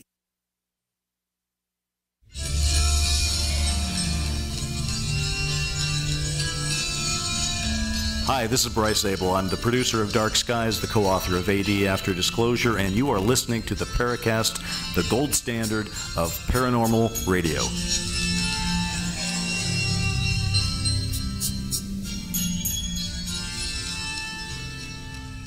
So it's UFOs, conspiracy theories, and the New Age. And I want to focus a little bit before we get to listener questions on conspiracy theories in general. Let's just take it back to the early days of the UFO field, Roswell, New Mexico. Do you think that was a balloon or a test aircraft from somebody, or what? What's your impression? It looks very much like it was a radar test balloon. I mean, the remains fit the description. We've got eyewitness testimony, people who were working there that say this is exactly what they looked like. We've got records of when it was happening in the area. On the other hand, I mean, even Mac Brazel thought it was some sort of experimental aircraft. He didn't think it was a UFO, like an extraterrestrial craft. It seems like that was a cover story put out by the military. It just seems to be the easiest explanation, right? Occam's razor. Well, here's the situation there. Kevin Randall, who has been one of the more prominent people studying Roswell, he wants to tell you it couldn't be a mogul balloon because when you look at the logs, they don't show a mogul balloon going off that particular time frame. Well, that assumes the logs are correct. Plus, Jane, the photographs in the press conference in Ramey's office has quite a number of examples of debris that cannot be matched up with a list of parts for a mogul balloon train. Okay. As I said, you guys know much more about the nuts and bolts of these aspects than I do. This stuff doesn't matter a great deal to me because I'm not really out to prove truth or fact one way or another about UFOs or abductions. That's not really what interests me. What I'm interested in is how it works culturally and what it means culturally. Well, I tend to think here that the biggest problem we have with Roswell is that when UFO researchers got into it, which was, 30 years later, William Moore and Charles Berlitz and Stanton Friedman, the memories of it were contaminated by those 30 years of experience. So whatever happened, it became a different matter entirely when it was recalled later. And once the books got to be written, more and more people came out who said, oh, yeah, I guess there was something strange about that. Maybe I did see a small alien. I'm not saying that there was no basis for Roswell or that it wasn't a balloon, that it wasn't a test aircraft, that it was a spaceship. Well, I'm not saying anything like that. It grew a life of its own. Absolutely. And this is a lot of the problem because of the culture. Well, we had Close Encounters of the Third Kind in 1978. And this is just around the time that all the Roswell information is coming forth. Absolutely. It's what I said earlier on. Experiences are constructed post hoc and they take place culturally. So the memories are affected by all of these new frames of reference that have come out in the meantime. In 1947, Mac Brazel didn't think it was a UFO. The only person who who said it was at the time, as far as I'm aware, was the military spokesman who appears to have been trying to, to distract from whatever was really going on. I recently read the Aztec UFO incident book by Ramsey. I can't remember his first name. Right, Scott Ramsey and Suzanne Ramsey. Let me just preface this before you go on. That's the one, yeah. Right. They recently came out with a new edition of the book. They had a self-published version 2 or 3 years ago. And then they found a mainstream publisher and they reissued it. And they claimed there were a lot of changes, 120 new pages. But I've asked Scott Ramsey to explain to me, in general, what has been added, what has been changed in the book, and I can't get an answer. So what's your reaction? Well, I was struck by the paucity of actual sort of, it presents itself as if it's full of physical evidence, and there really is not an awful lot. There's a bit of concrete on a hill, and there's a scratch on a cliff. But the vast majority of the book is eyewitness accounts by people 50, 60 years after the fact. There's one example in it where he says, he's describing a man describing the events of the. Can you remember the date, the supposed date of the event? Is it about 1950, something like that? It's or 1948. 1948, okay. Describing the events of 1948 shortly before he dies. And we're talking about a very old man in his 80s, I think. And Ramsey describes it as having had 60 years to think over and be sure of the facts. This is what he says. And I thought that's exactly the opposite of the case. This is something that happened 60 years ago to an old man, and you're expecting this to have any objectivity whatsoever. But the book is almost entirely made up of these kind of long-distant witness testimonies. Yeah. Well, it's one just thing just not reliable at all. I must interject something here. Ask any veteran of the Korean War, or the few veterans left from World War II, and when they have life and death situations going on around them, those experiences are deeply imprinted upon their conscious mind, and their recollection tends to be a lot more reliable than somebody who's trying to remember who they met at a party 5 years ago. I mean, some of these, real life-changing and emotionally wrought events are deeply, deeply imprinted upon the human memory banks and the human conscious. And recollection is, I think, much easier when you're facing a potentially life-threatening or life-altering situation. I think the quality of memories are better. I do agree with you that when people come out of the woodwork and say, "Oh yeah, I was there too, and I remember this, that, and the other thing," that's different. I think when people are faced with up close and personal experiences with the unknown, the inexplicable, the possibly life-threatening, that tends to leave a pretty deep and, I think, accurate, lasting impression, more so than your average non-threatening experience. Let's put it that way. Yeah, I'd have to look into that. I mean, I know that that's the kind of the way we normally think about it, but I haven't looked into the clinical work to know if that's true. I know we certainly think that these pivotal moments, that we've remembered them very clearly, but I wouldn't be so certain that we actually do necessarily. I mean, I understand what you say. It certainly could be the case that, the adrenaline and the fact that we're concentrating so hard to use the example you gave, in a sort of wartime situation, could cause you to remember more visual detail of something happening because you're paying so much more attention to it. The same way as the first time you go somewhere, it seems to take twice as long than it does once you know the way, because you're having to concentrate so much. Exactly. Well, I had a up close and personal contact experience when I was 7, and I remember it vividly. My story's never changed. It's never been added to. It's never been subtracted from. It's about as clear as. Well, it is probably the clearest experience, I think, from my childhood. That and having my front 3 teeth knocked out by a line drive in Little League. Right, yeah. I won't forget that one either. I threw the guy out trying to steal a third, but, man, I got my face bashed and my lip split open, and kind of hard to forget something like that. But my experience when I was, around my 7th birthday left a deep and very, very indelible impression on my mind, and has been, I think, the motivation for me to be as interested in these very fringe subjects, much to the bane of my social, my social calendar and existence. But what social calendar? Well, I'm not like you, Gene. I do get out. I do have a life.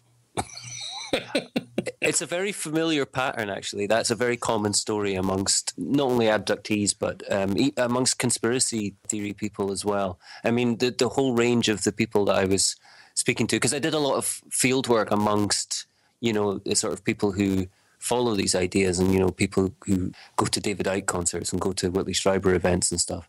And it's a pretty common story. I would say about half the time there's some sort of experience of some description.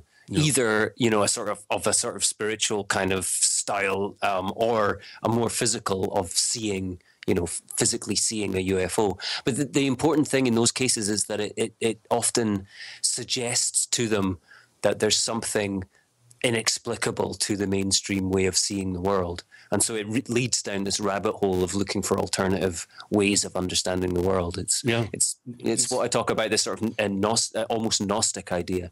Yeah, it's very motivating to some people who are curious by nature and seekers, people who want answers and aren't satisfied with half answers. They really want to dig and get to the truth. That's not everybody. Some people, the opposite happens. They go into complete denial, or they block a traumatic experience away from their conscious mind in a way to deal with it emotionally. You'll find that with child abuse victims, with people that have had nasty experiences, with others. Sometimes they're sublimated and held in a safe little Pandora's box in their memory banks. It works both ways. We've got Gene and Chris and David Robertson. You're in the Paracast.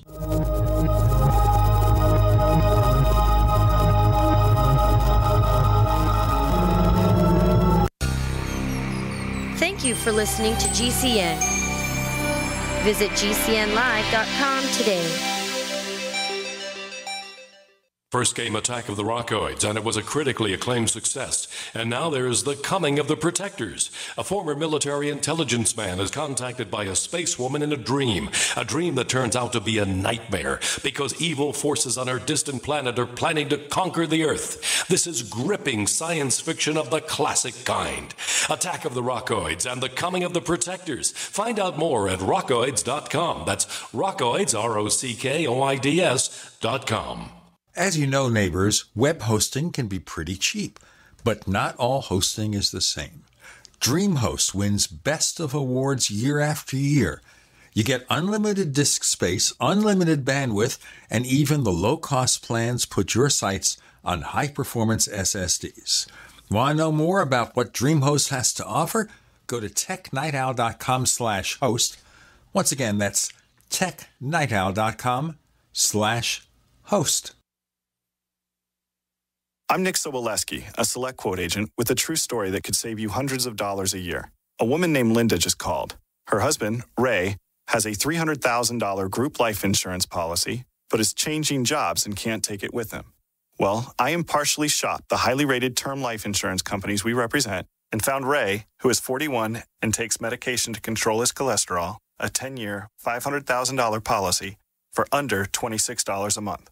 That's almost twice the coverage for less than half of what he had paid. If SelectQuote hasn't shopped for your life insurance, you're probably paying too much.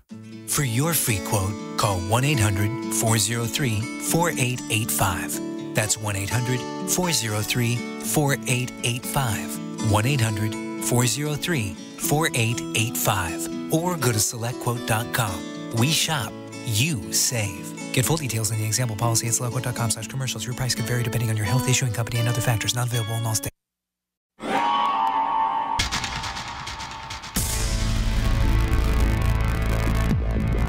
Welcome back to the Paracast, the gold standard of paranormal radio. And now, here's Gene Steinberg.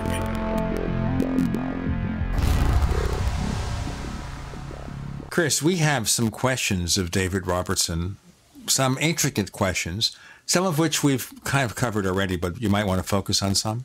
I want to talk about David Wilcock first. Sure. Because this guy, I really want to get your take on him, David. I have a real problem with this guy, especially with this current about every 6-8 months, he comes up with some new thing to keep his name out there in the forefront and be all cutting edge and everything. First, the fact that he claims to be the reincarnation of Edgar Cayce, that kind of taints him from the get-go. I don't care how much his pictures look like Cayce when he was a kid. That's a big claim to make. And quite frankly, if you want to be taken seriously, running around claiming something like that is not going to help your credibility when you're starting out as to become this, fairly successful pander and promoter of conspiracy. What do you think of him and this, especially this new character that's come along, this Corey Good guy who claims he's been to Mars and has all these fantastic sci-fi tales about, our presence on the moon, on Mars, our time travel program, and it's a new version of the Serpo story, isn't it? Serpo, is that the one from the 90s? Yes, Serpo. Yeah, Wilcock, I should preference that of the two, he was the one I didn't have direct contact with. I only know his material, through his publications and so on. It should be pointed out as well that although he claims he's the reincarnation of Edgar Cayce, Edgar Cayce's association, I think it's the ACE, don't recognize it at all. The ARE. The ARE, that's right. Association for Research and Enlightenment. I lived across the street for 2 years. Wow. They don't recognize him at all, and in fact seem to not want to have anything to do with him. Certainly he's a very good example of kind of a serial millennialist. He's been wrong about the coming transformation of the world for better or ill a number of times now, and this. It's been 3 or 4 years he's been on this disclosure tip, that the government are getting ready to reveal all the hidden secrets about their dealings with extraterrestrials. And that's been going on for a number of years. And he always has these insiders that he produces from somewhere. It was Benjamin Fulford was a recent one, and there was another guy called Drake who was I only know about him through Wilcock, but he'd basically some guy claiming to be, an Illuminati, a high-level Illuminati, born into a high-level Illuminati family who had, run away and was now hiding in some hotel room somewhere, spilling the secrets out to tiny conspiracy chat rooms whilst the Illuminati sought out to silence him. Right. Wasn't he involved with the Dan Burrich and the Area 51 alleged Area 51 scientist who came out and was talking about the Ganesh particle and L-Rod and all this stuff about 6-7 years ago, if I remember correctly, so maybe 7-8 years ago. I think he was involved in all that with Kerry Cassidy and the Project Camelot. Yes, he was. He's done a few things with Kerry Cassidy, actually. Yeah. Of the three, he's the one I have the least faith as being sincere. Let's put it that way. Well, he's on Ancient Aliens, so he must be legitimate. Like, have you heard about this film he's supposedly been developing? He's been claiming he's developing this film, this Hollywood film, large budget kind of thing, that's about to come out, and it should be out next year. And it's been literally 15, 16 years he's been claiming this. I wonder how much money he's raised to produce that film. I wonder. Yeah, it's almost finished. It just needs one more pass on the script. I hear he lives in quite a fancy house in the L.A. area that's quite expensive and has expensive tastes. And there's no lack of what would be the term? Self-appreciation, to be kind. Absolutely. I mean, he's published his own autobiography on his website, which includes descriptions of how gifted he was as a child, for instance. It's quite astonishing reading. It's quite hagiographic, But also, for somebody who's so incredibly spiritually enlightened that he can charge other people, $100 for a video on how they can, purify themselves spiritually. He seems to spend an enormous amount of his time excusing the fact that he hasn't updated his blog because he's had a bad flu. I mean, it seems to happen 2 or 3 times a year. So someone so perfect is getting flus all the time. You have to wonder. Yeah, absolutely. I mean, which is it? Are you enlightened or are you pretty earthy, in fact? Well, I don't know about the flu, but he's sure a floozy in my book. Sorry, bad joke. You go, Chris. It's fine. Oh, okay. Well, I don't want to crack bad jokes. But I must say, millions of people hang on his every word. They look past all the foibles, all the prophecies that don't come true, all the information that doesn't seem to stand just the slightest bit of scrutiny. Why the attraction to so many millions of people? How come people really take this guy seriously? There's a huge audience for this stuff out there. There's a number of reasons. I mean, the failing prophecy motif of a spiritual leader or whatever it's not unusual. It's pretty common, in fact. There are always reasons given for the reason that the prophecy didn't pan out the way it was meant to, and these seem to convince people a lot, and have done going back centuries, if not longer. I wonder if maybe we as outsiders put too much stress on this kind of, prophecy as being literally true. I wonder if for the audience, the prophecy aspect of it isn't the biggest or the most important part of it. That prophecy often acts as a critique of the present day. By pointing out what's going to change in the future, you're kind of critiquing what's wrong with today. And there's a fair argument that for a lot of prophets, that's actually the appeal of their prophecy. And there's a chapter that people can get through my website, which is called this model of rolling prophecy, the idea that the prophecy never really comes to anything, but it's always being made and updated and refreshed and moved further into the future, because its function is not actually to tell you in the world's end, but to offer a critique of what's happening today.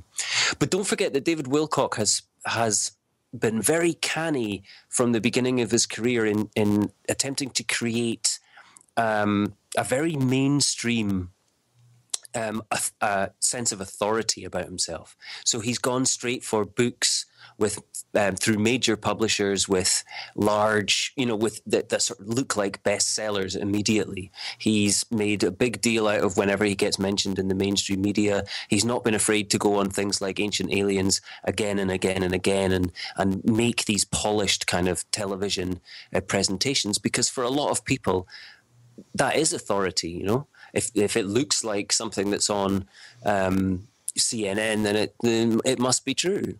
So I think he's been very canny in doing that as well. Yeah, well, that's a real, I think, a very how would I put it, subtle condemnation of the average person interested in this material, and that's why this whole field in my book, in my view, has been marginalized so thoroughly and effectively.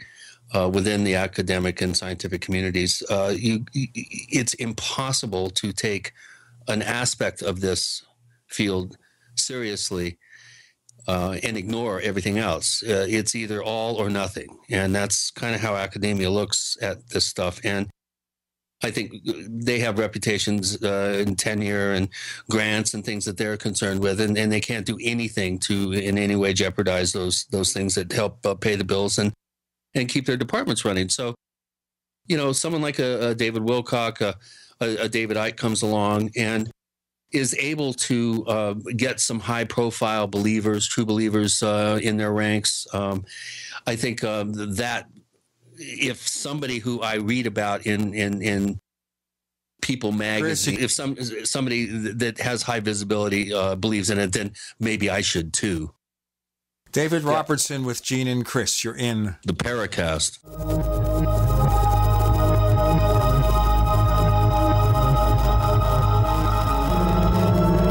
If you're fascinated by UFOs, ancient aliens, archaeological mysteries, ghost hunting, Atlantis, and any other paranormal topic as we are, be sure to check out apmagazine.info each month. Since 1985, it has presented the latest research by top researchers like Andrew Collins, Brad Steiger, and many others, and contains interviews with such leading personalities as Jacques Vallée.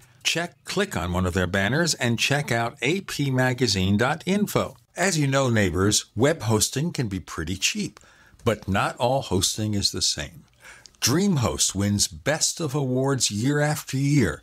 You get unlimited disk space, unlimited bandwidth, and even the low-cost plans put your sites on high-performance SSDs. Want to know more about what DreamHost has to offer? Go to technightowl.com/host. Once again, that's technightowl.com/host. Hi, Peter Vaccaro for ParanormalDate.com. Are you looking for love in all the wrong places? Now you have a chance to change that by signing up for free at ParanormalDate.com. This incredible dating site puts people of like minds together. People who are interested in the strange, the unusual, mysteries, ghosts, UFOs, and the afterlife, and so much more. ParanormalDate.com was developed for you, people seeking a viable alternative to the other dating services. You can join for free by going to ParanormalDate.com, and if you decide you like it and want to connect with people, use the code GEORGE for a substantial discount. Mark Rawlings, president of ParanormalDate.com, says so many people hunger to share their experiences about the paranormal, the unexplainable, or the afterlife, and so much more, and this is the source for them to meet and share that common interest. So sign up for free at ParanormalDate.com, ParanormalDate.com, and use the code GEORGE if you decide to connect with someone you like.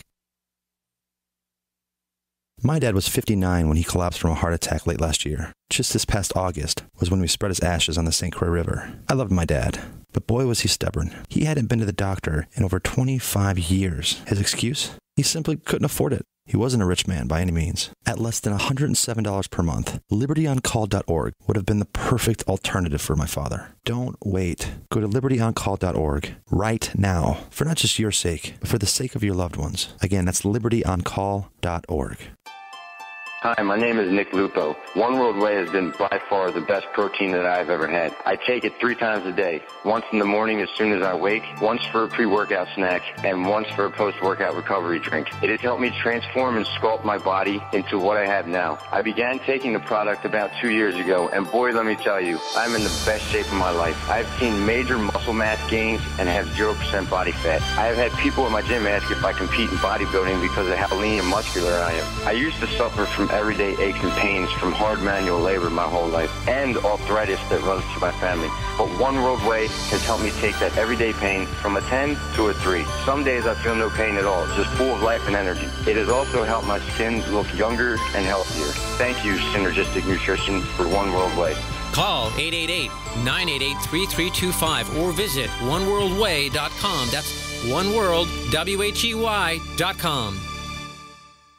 Hello, I'm Michael Reagan. My father, President Ronald Reagan, believed so strongly in gold that in 1985, he changed gold ownership forever. Today, our national debt is spiraling out of control, but gold coins could be the answer. Call 1-866-525-GOLD or go online to usmoneyreserve.com to get new, never-before-released information about gold. From the U.S. Money Reserve, call 1-866-525-GOLD.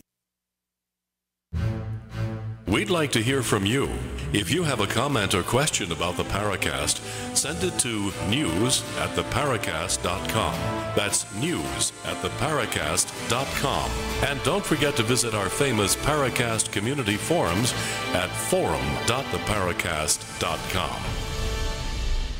So, Chris, any more comments about this individual before we set him aside? Well, I mean, have we covered him? I mean, what else would you like to say, David, about this guy? I mean, he's just one of quite a number of people out there, who are successful to greater or lesser degrees. Him being a very obviously a more visible example of this. But what do you make of this guy? Do you think that he really believes all this stuff, or do you think it's just a very artful career that he's a niche that he's carved for himself?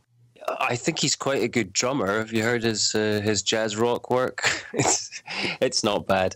I don't really know what to make of him. As I said, I have less faith in his honesty than I have in some of the other ones. But to be fair, I don't know. It seems to me that you could explain away a lot of like the sort of dream interpretation stuff that he does. I mean, it seems like a pretty standard trick to me, but he's certainly He's certainly imaginative in what he does. The problem I have is that I find it hard to believe that somebody would deliberately go into this field as a career choice. I think the risks would be very, very high. So, I always have this sense of there must be something that drove them into it. Having said that, there are almost certainly con men working. So I could see it either way, but certainly... If you described Strieber as wriggly, I think Wilcock is much more wriggly, and he certainly has an extremely high opinion of himself, which doesn't generally elicit trust from me. Well, I think where it all started. In fact, I met the guy that was the one that saw a photograph of him, and then saw a photograph of Casey about the same age, and said, "Oh my God, that's Edgar Casey." And I think it just totally went to his head. It was a guy here in Sedona, actually, that I think mentioned this in a book about him way before he was known as a personality in this field. This would be back in the probably late 90s. Right. That's the first book that basically this other guy wrote, but it has a picture of Wilcock on the cover, yeah. Another book for people that are interested in how millennialist thinking and failed prophecy works or doesn't work, as the case may be. There's a very good book called When Prophecies Fail that looks at a particular case, I think back in the 50s, of a millennialist group, and what happened to the group after everybody sold their houses and finished up their earthly lives to be ready to be raptured up, and then it didn't happen. And it looks at the impact of this on families, on individuals, and on the principles involved. I really do recommend it. It's called When Prophecy Fails. When Prophecy Fails, yeah. Leon Festinger, 1956. The group that he's describing is a UFO prophetic group. The woman at the head of the group had a background in theosophical thinking. Unfortunately, there's no conspiracy theories involved in it. Otherwise, it would be perfect for me. But I've written a little bit about that. But I'm trying to remember the name of the scholar, Gordon Melton, a famous American scholar of new religions, once said to me, David, you've got to remember, for believers, prophecy never fails. And for me, that's the important thing to understand, is that for the members of this group, the prophecy didn't fail. Something was wrong somewhere. Either they misinterpreted it, the message was garbled somewhere in transmission, or as I suggest, that a conspiracy, there was a counter agency that prevented it from happening. But prophecy from an insider's point of view never fails. It just, it moves, it changes. No. Well, of course, we have someone like Billy Meyer, who makes prophecies, and sometimes he makes the prophecies after the events, so you're always correct. Well, almost always. Sure, or you're backdated. And he's universally wrong, but there are people who will swear that he is the real deal.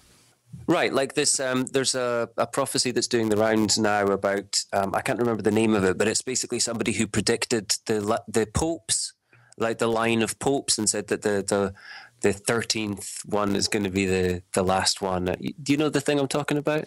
That's actually been around for quite a while. It has, but it's getting a bit of traction now.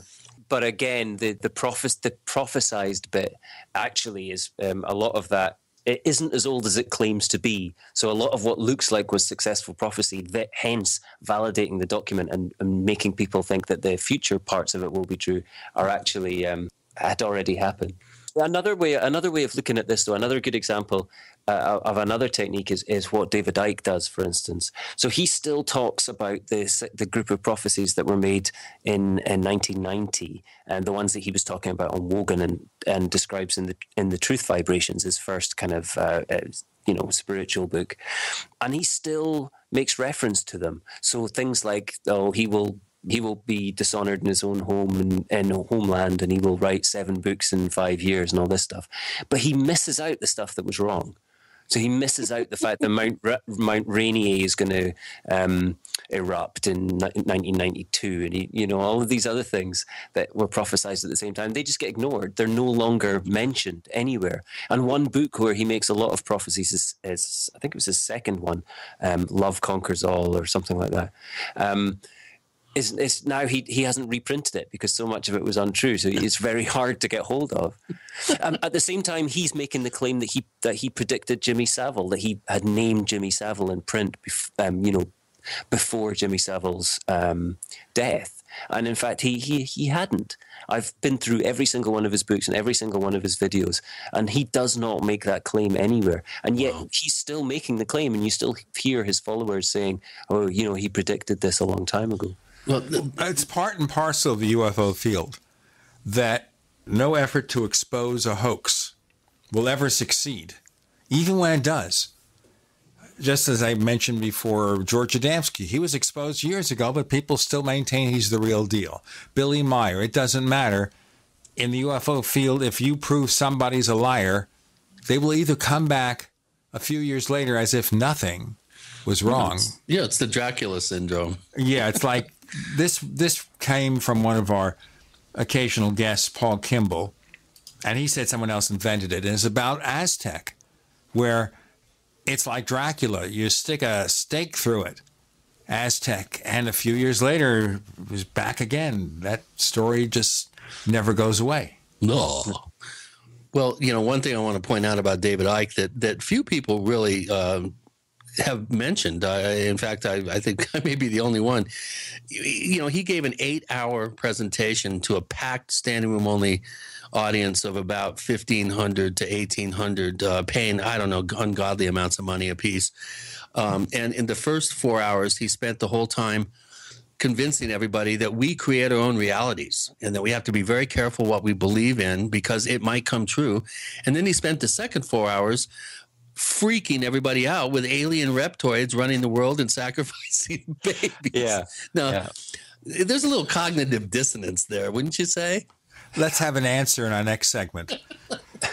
If we can basically recover from this. Okay. And maybe we're creating our own consensus reality here doing it. You guys just need to believe harder, that's all. Is that it? Well, I'm in trouble now. David Robertson with Gene and Chris trying to believe. We want to believe that you are in the Paracast.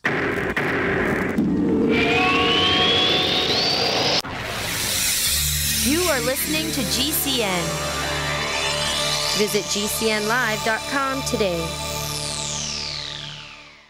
A good stove is at the top of the list for any serious survivalist. That's why you have to see the full range at emberlit.com. Simple, elegant, but extraordinarily efficient. Available in titanium or stainless steel, the Emberlit line of stoves are ultralight, pack flat, and work great. Fueled only by sticks and debris. From emergency situations to long-term survival, Emberlit stoves are up to the task. Emberlit, the most convenient, easy-to-carry wood stoves on the planet. See them all at emberlit.com.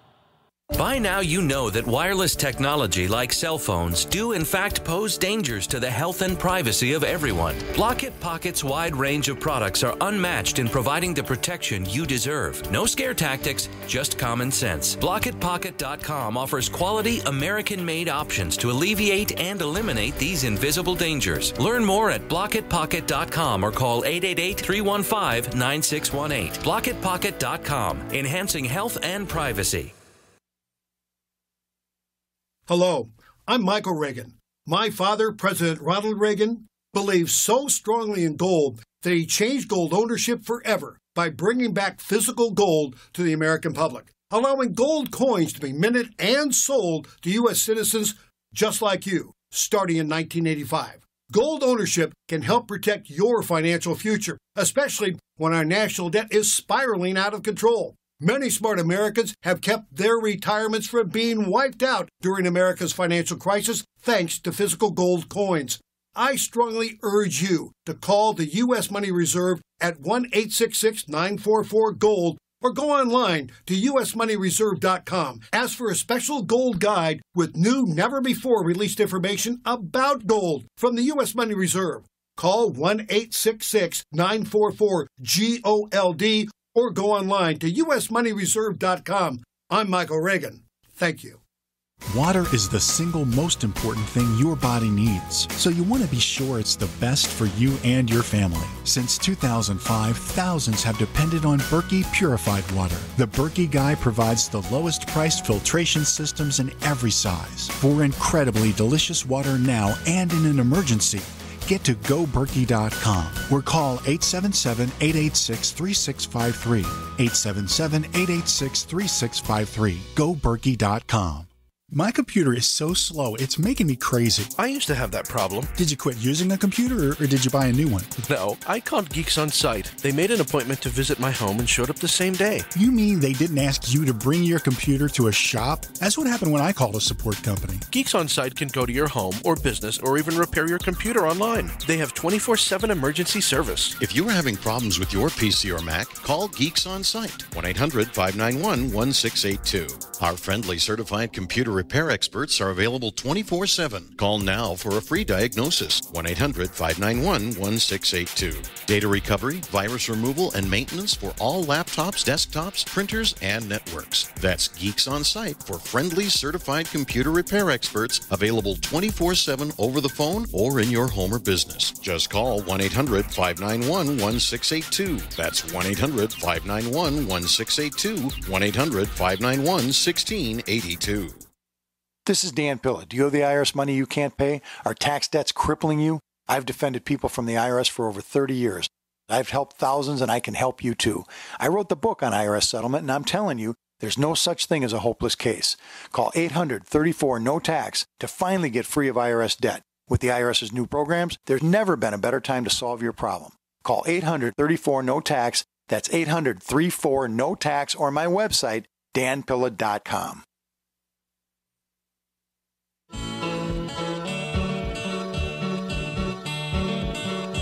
This is Micah Hanks of the Gralien Report, and you're listening to the Paracast, the gold standard of paranormal radio.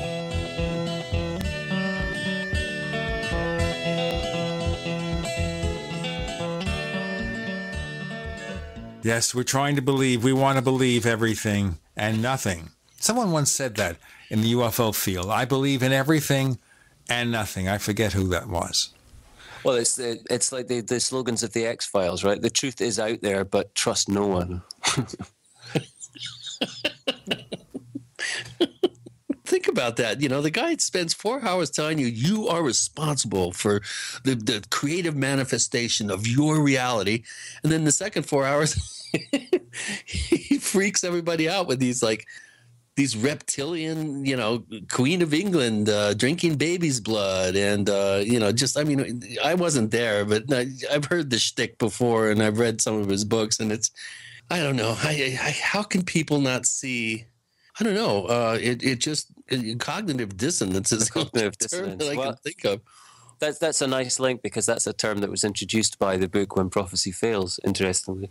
Well, I saw Icke in Wembley in 2012. And it was 10 hours at that point, and there were 6,000 people there. I was one of them. I paid about 60 quid, I think it was. Although for a 10-hour show, that's not that bad. Oh, that's good bang for the buck.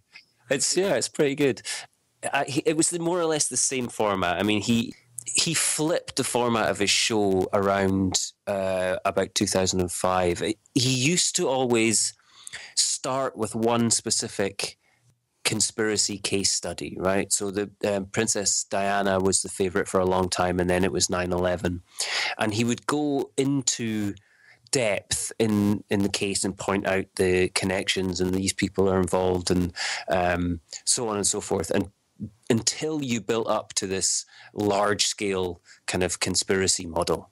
That famous slide he's got with the pyramid and how all the various parts of society are all connected and ultimately controlled by one small group at the top, at which point he would let you into the biggest secret, which was that they were reptilians. At some point he flipped it about 2005, and I don't know whether it was a deliberate attempt to move away from the reptilian material because it was such a hot potato, Over the top, I think, would be a good term. I think that would be fair, or certainly perceived to be. Instead, he focuses on this kind of holographic universe stuff, and that we create our own reality. Although it should be pointed out, he means it in a collective sense more than an individual sense, I think.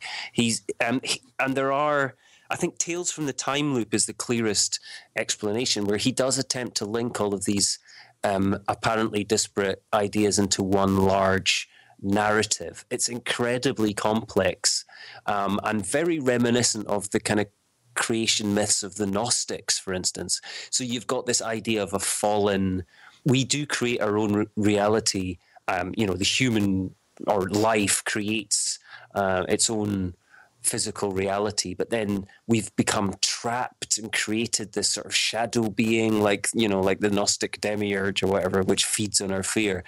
So he's kind of trying to have his cake and eat it too, that we do create and manifest the fallen world that we find ourselves in, but we are also the cause of the trap. So for those of us in it, things like reptilian entities and our bodies and everything else are physically real, but that physically real universe is something that we are creating, including the negative aspects of it, the reptilians and other negative beings. We're children of the Matrix.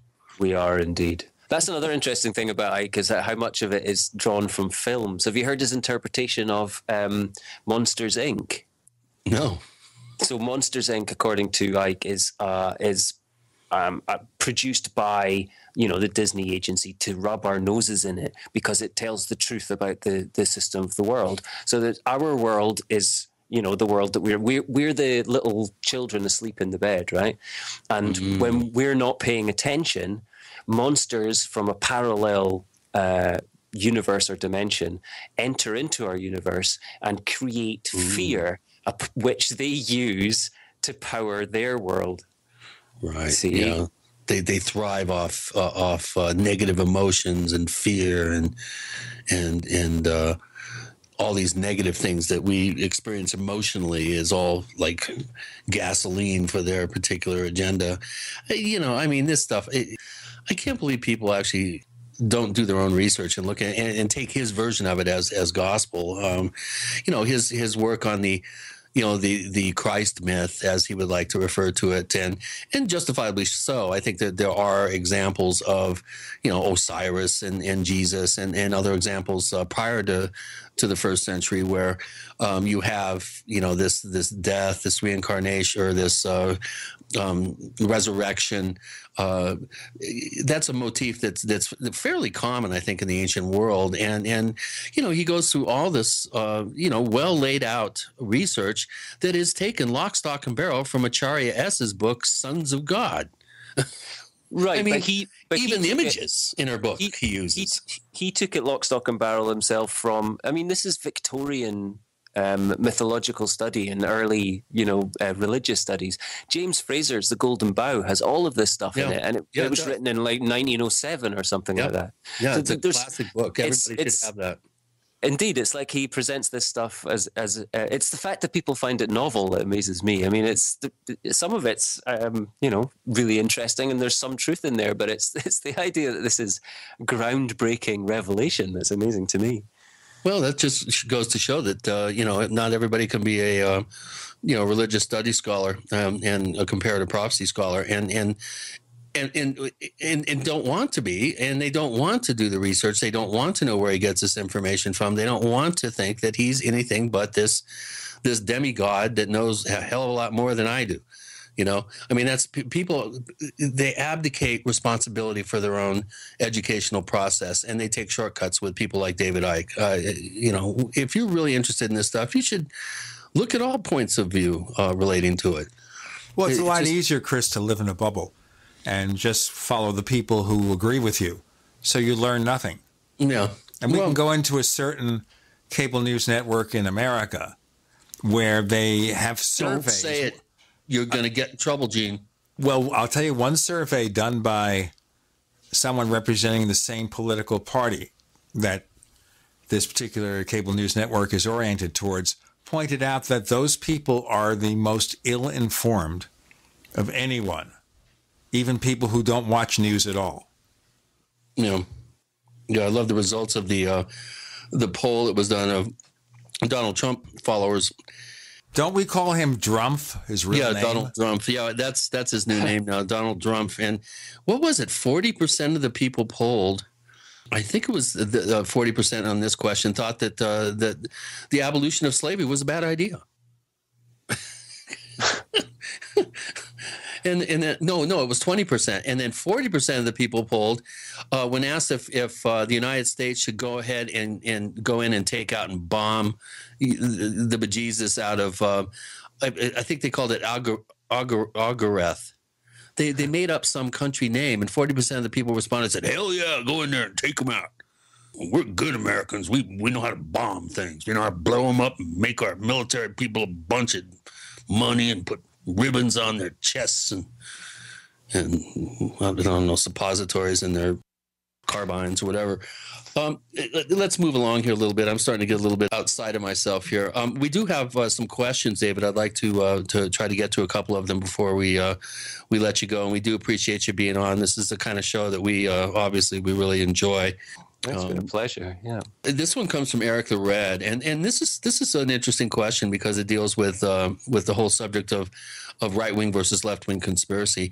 And he goes that right-wing websites and comment sections are rife with the belief in conspiracies alleged to be operating behind climate change, the Obama presidency, LGBT rights, and much else. How much of an influence do you think that David Icke, Jim Marrs, and others of the millennial conspiracists, I guess it's your term, bent, have had in preparing the ground for right-wing conspiracies more generally? Let's have that answer in our next and final segment with, has it been that quick? David Robertson with Gina and Chris, you're in the Paracast.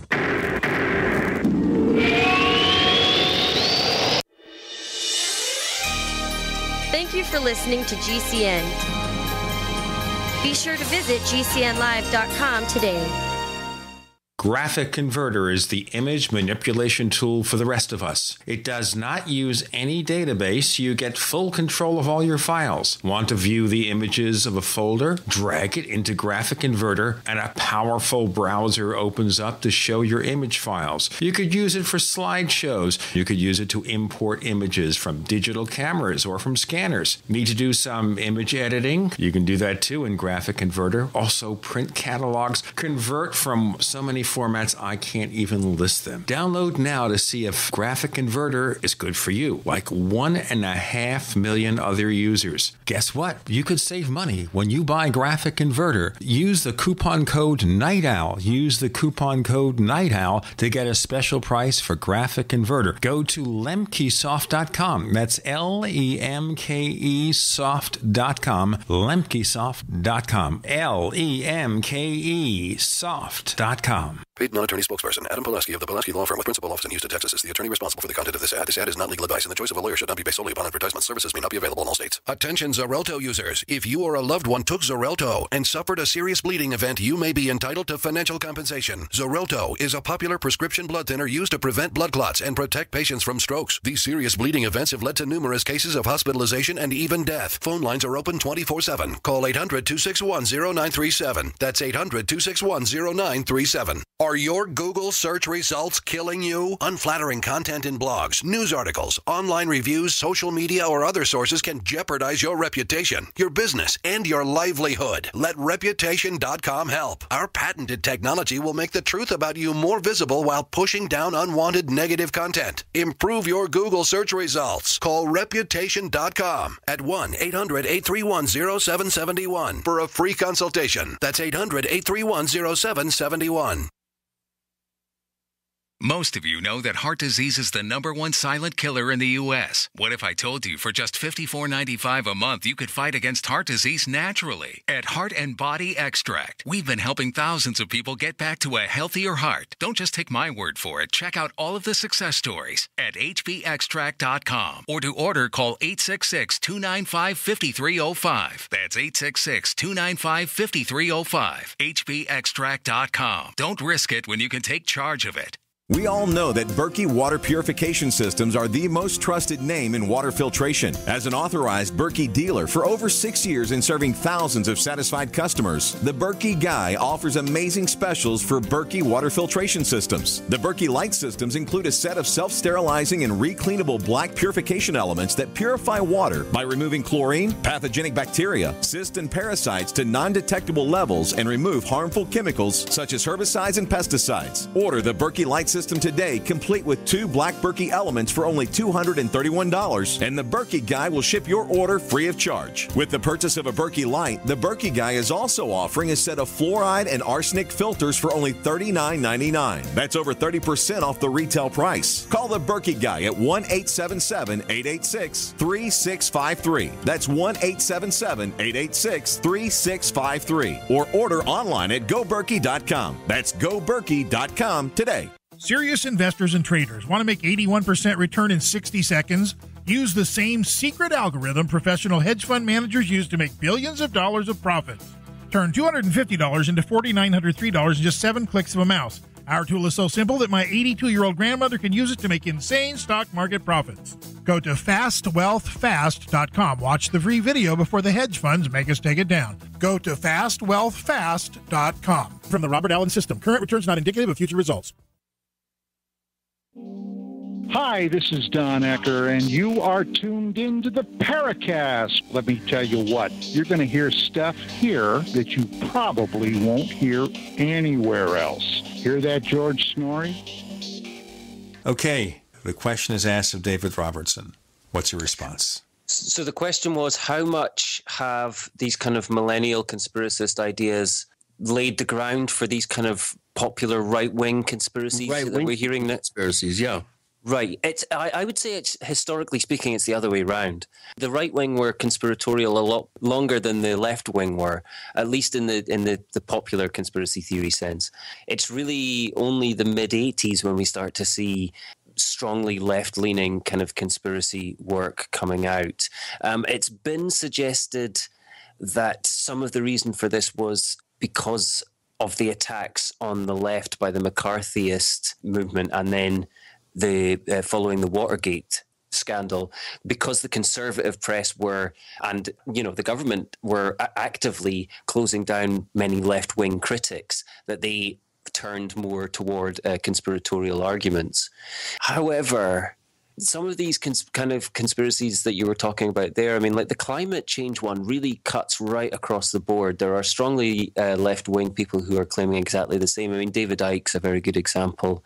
Richie Allen is making the same kind of argument. So that, for instance, cuts right the way across. But it's certainly the case that something like LGBT rights, or another one is, religion. For the left, religion is largely a conspiracy. For the right, atheism is a conspiracy. But, there are very noticeable polarities in areas where they don't cross.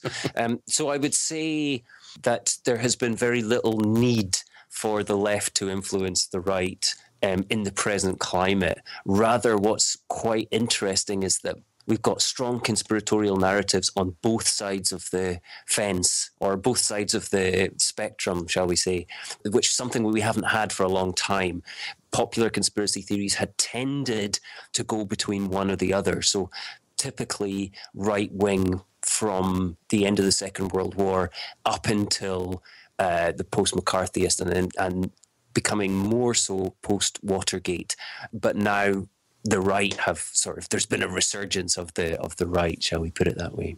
Well, at least in this country, I think during the 60s, there was a lot of right-wing conspiratorial thinking related to expansions of consciousness, psychoactive substances, the anti-war movement, Contrapol. I mean, you could go down the list of paranoid conspiracies that existed in the minds of J. Edgar Hoover, Richard Nixon, and the same in England. I mean, you had the same kind of thing mirroring over there, not quite as blatantly. Again, these are all sort of not particularly there's a crossover between the public face of this and the actual governmental face.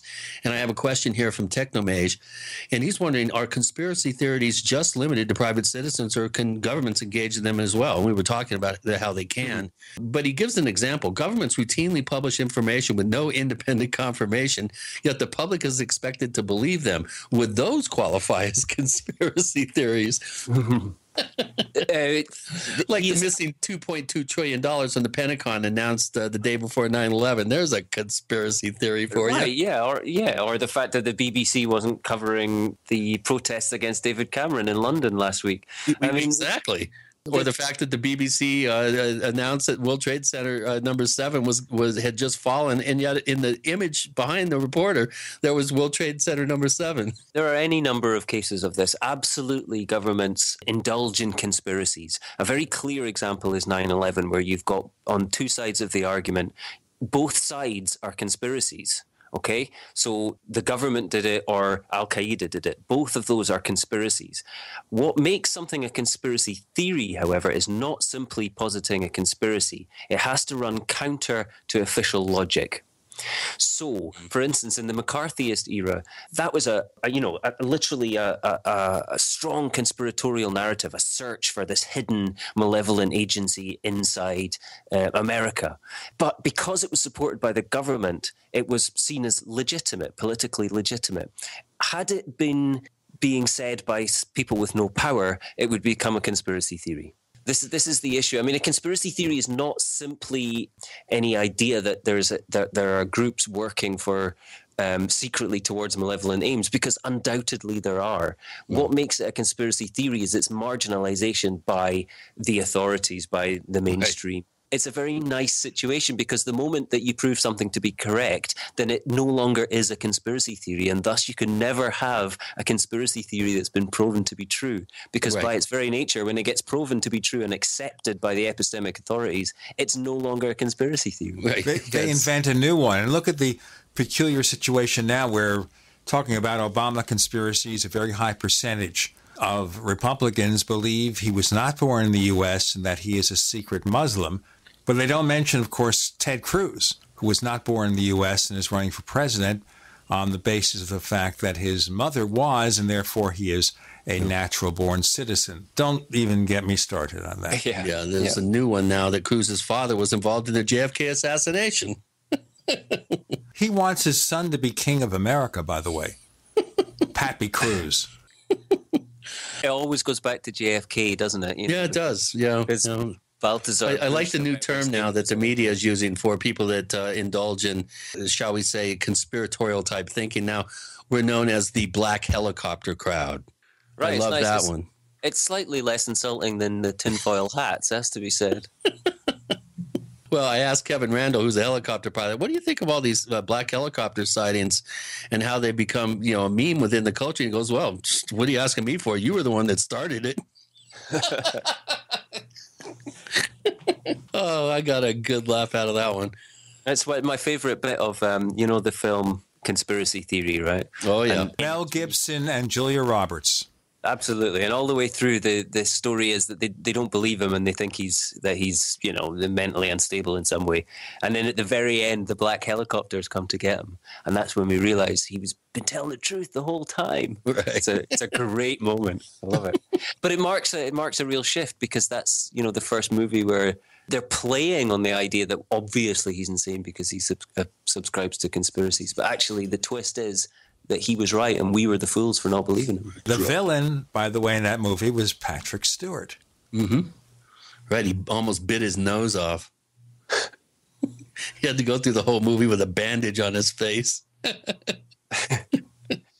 Well, that's a nose that's kind of hard to miss. If you're going to bite somebody's nose off, that would be a pretty easy one to target. Seems fairly cruel to hire an actor who's famous for his profile and then remove that profile right away. It's kind of counterproductive, wouldn't you say? Hey, David Robertson, please tell our listeners about the book and where they can get a copy if they want to invest that much this year. Okay, so the book is called UFOs, Conspiracy Theories in the New Age, subtitled Millennial Conspiracism, and it's by me, David G. Robertson, published by Bloomsbury, and available probably not in all good bookshops, but certainly available easily through Amazon and other online sellers. As Gene says, the current hardback edition is rather expensive, but there is going to be a paperback edition coming out next year, which will be much more affordable, probably in the region of $15 or $20. So if you've been interested by the chat, do look out for a copy next year. I think that's all we need to know.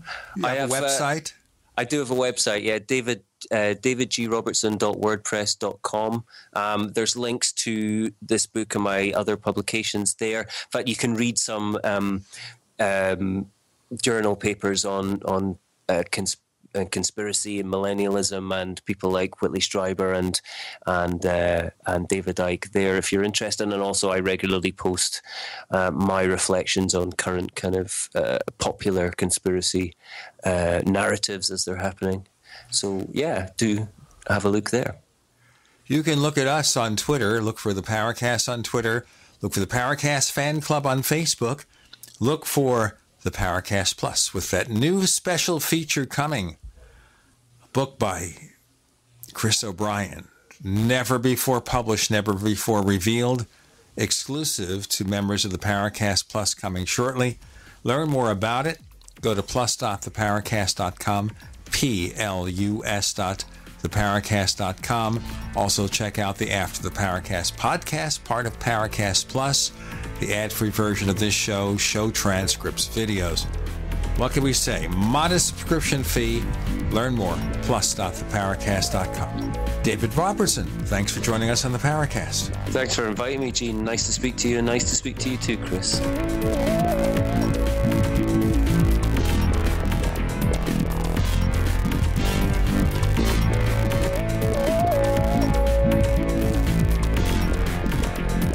The Paracast, featuring Gene Steinberg and Christopher O'Brien, is a copyrighted presentation of Making the Impossible, Incorporated.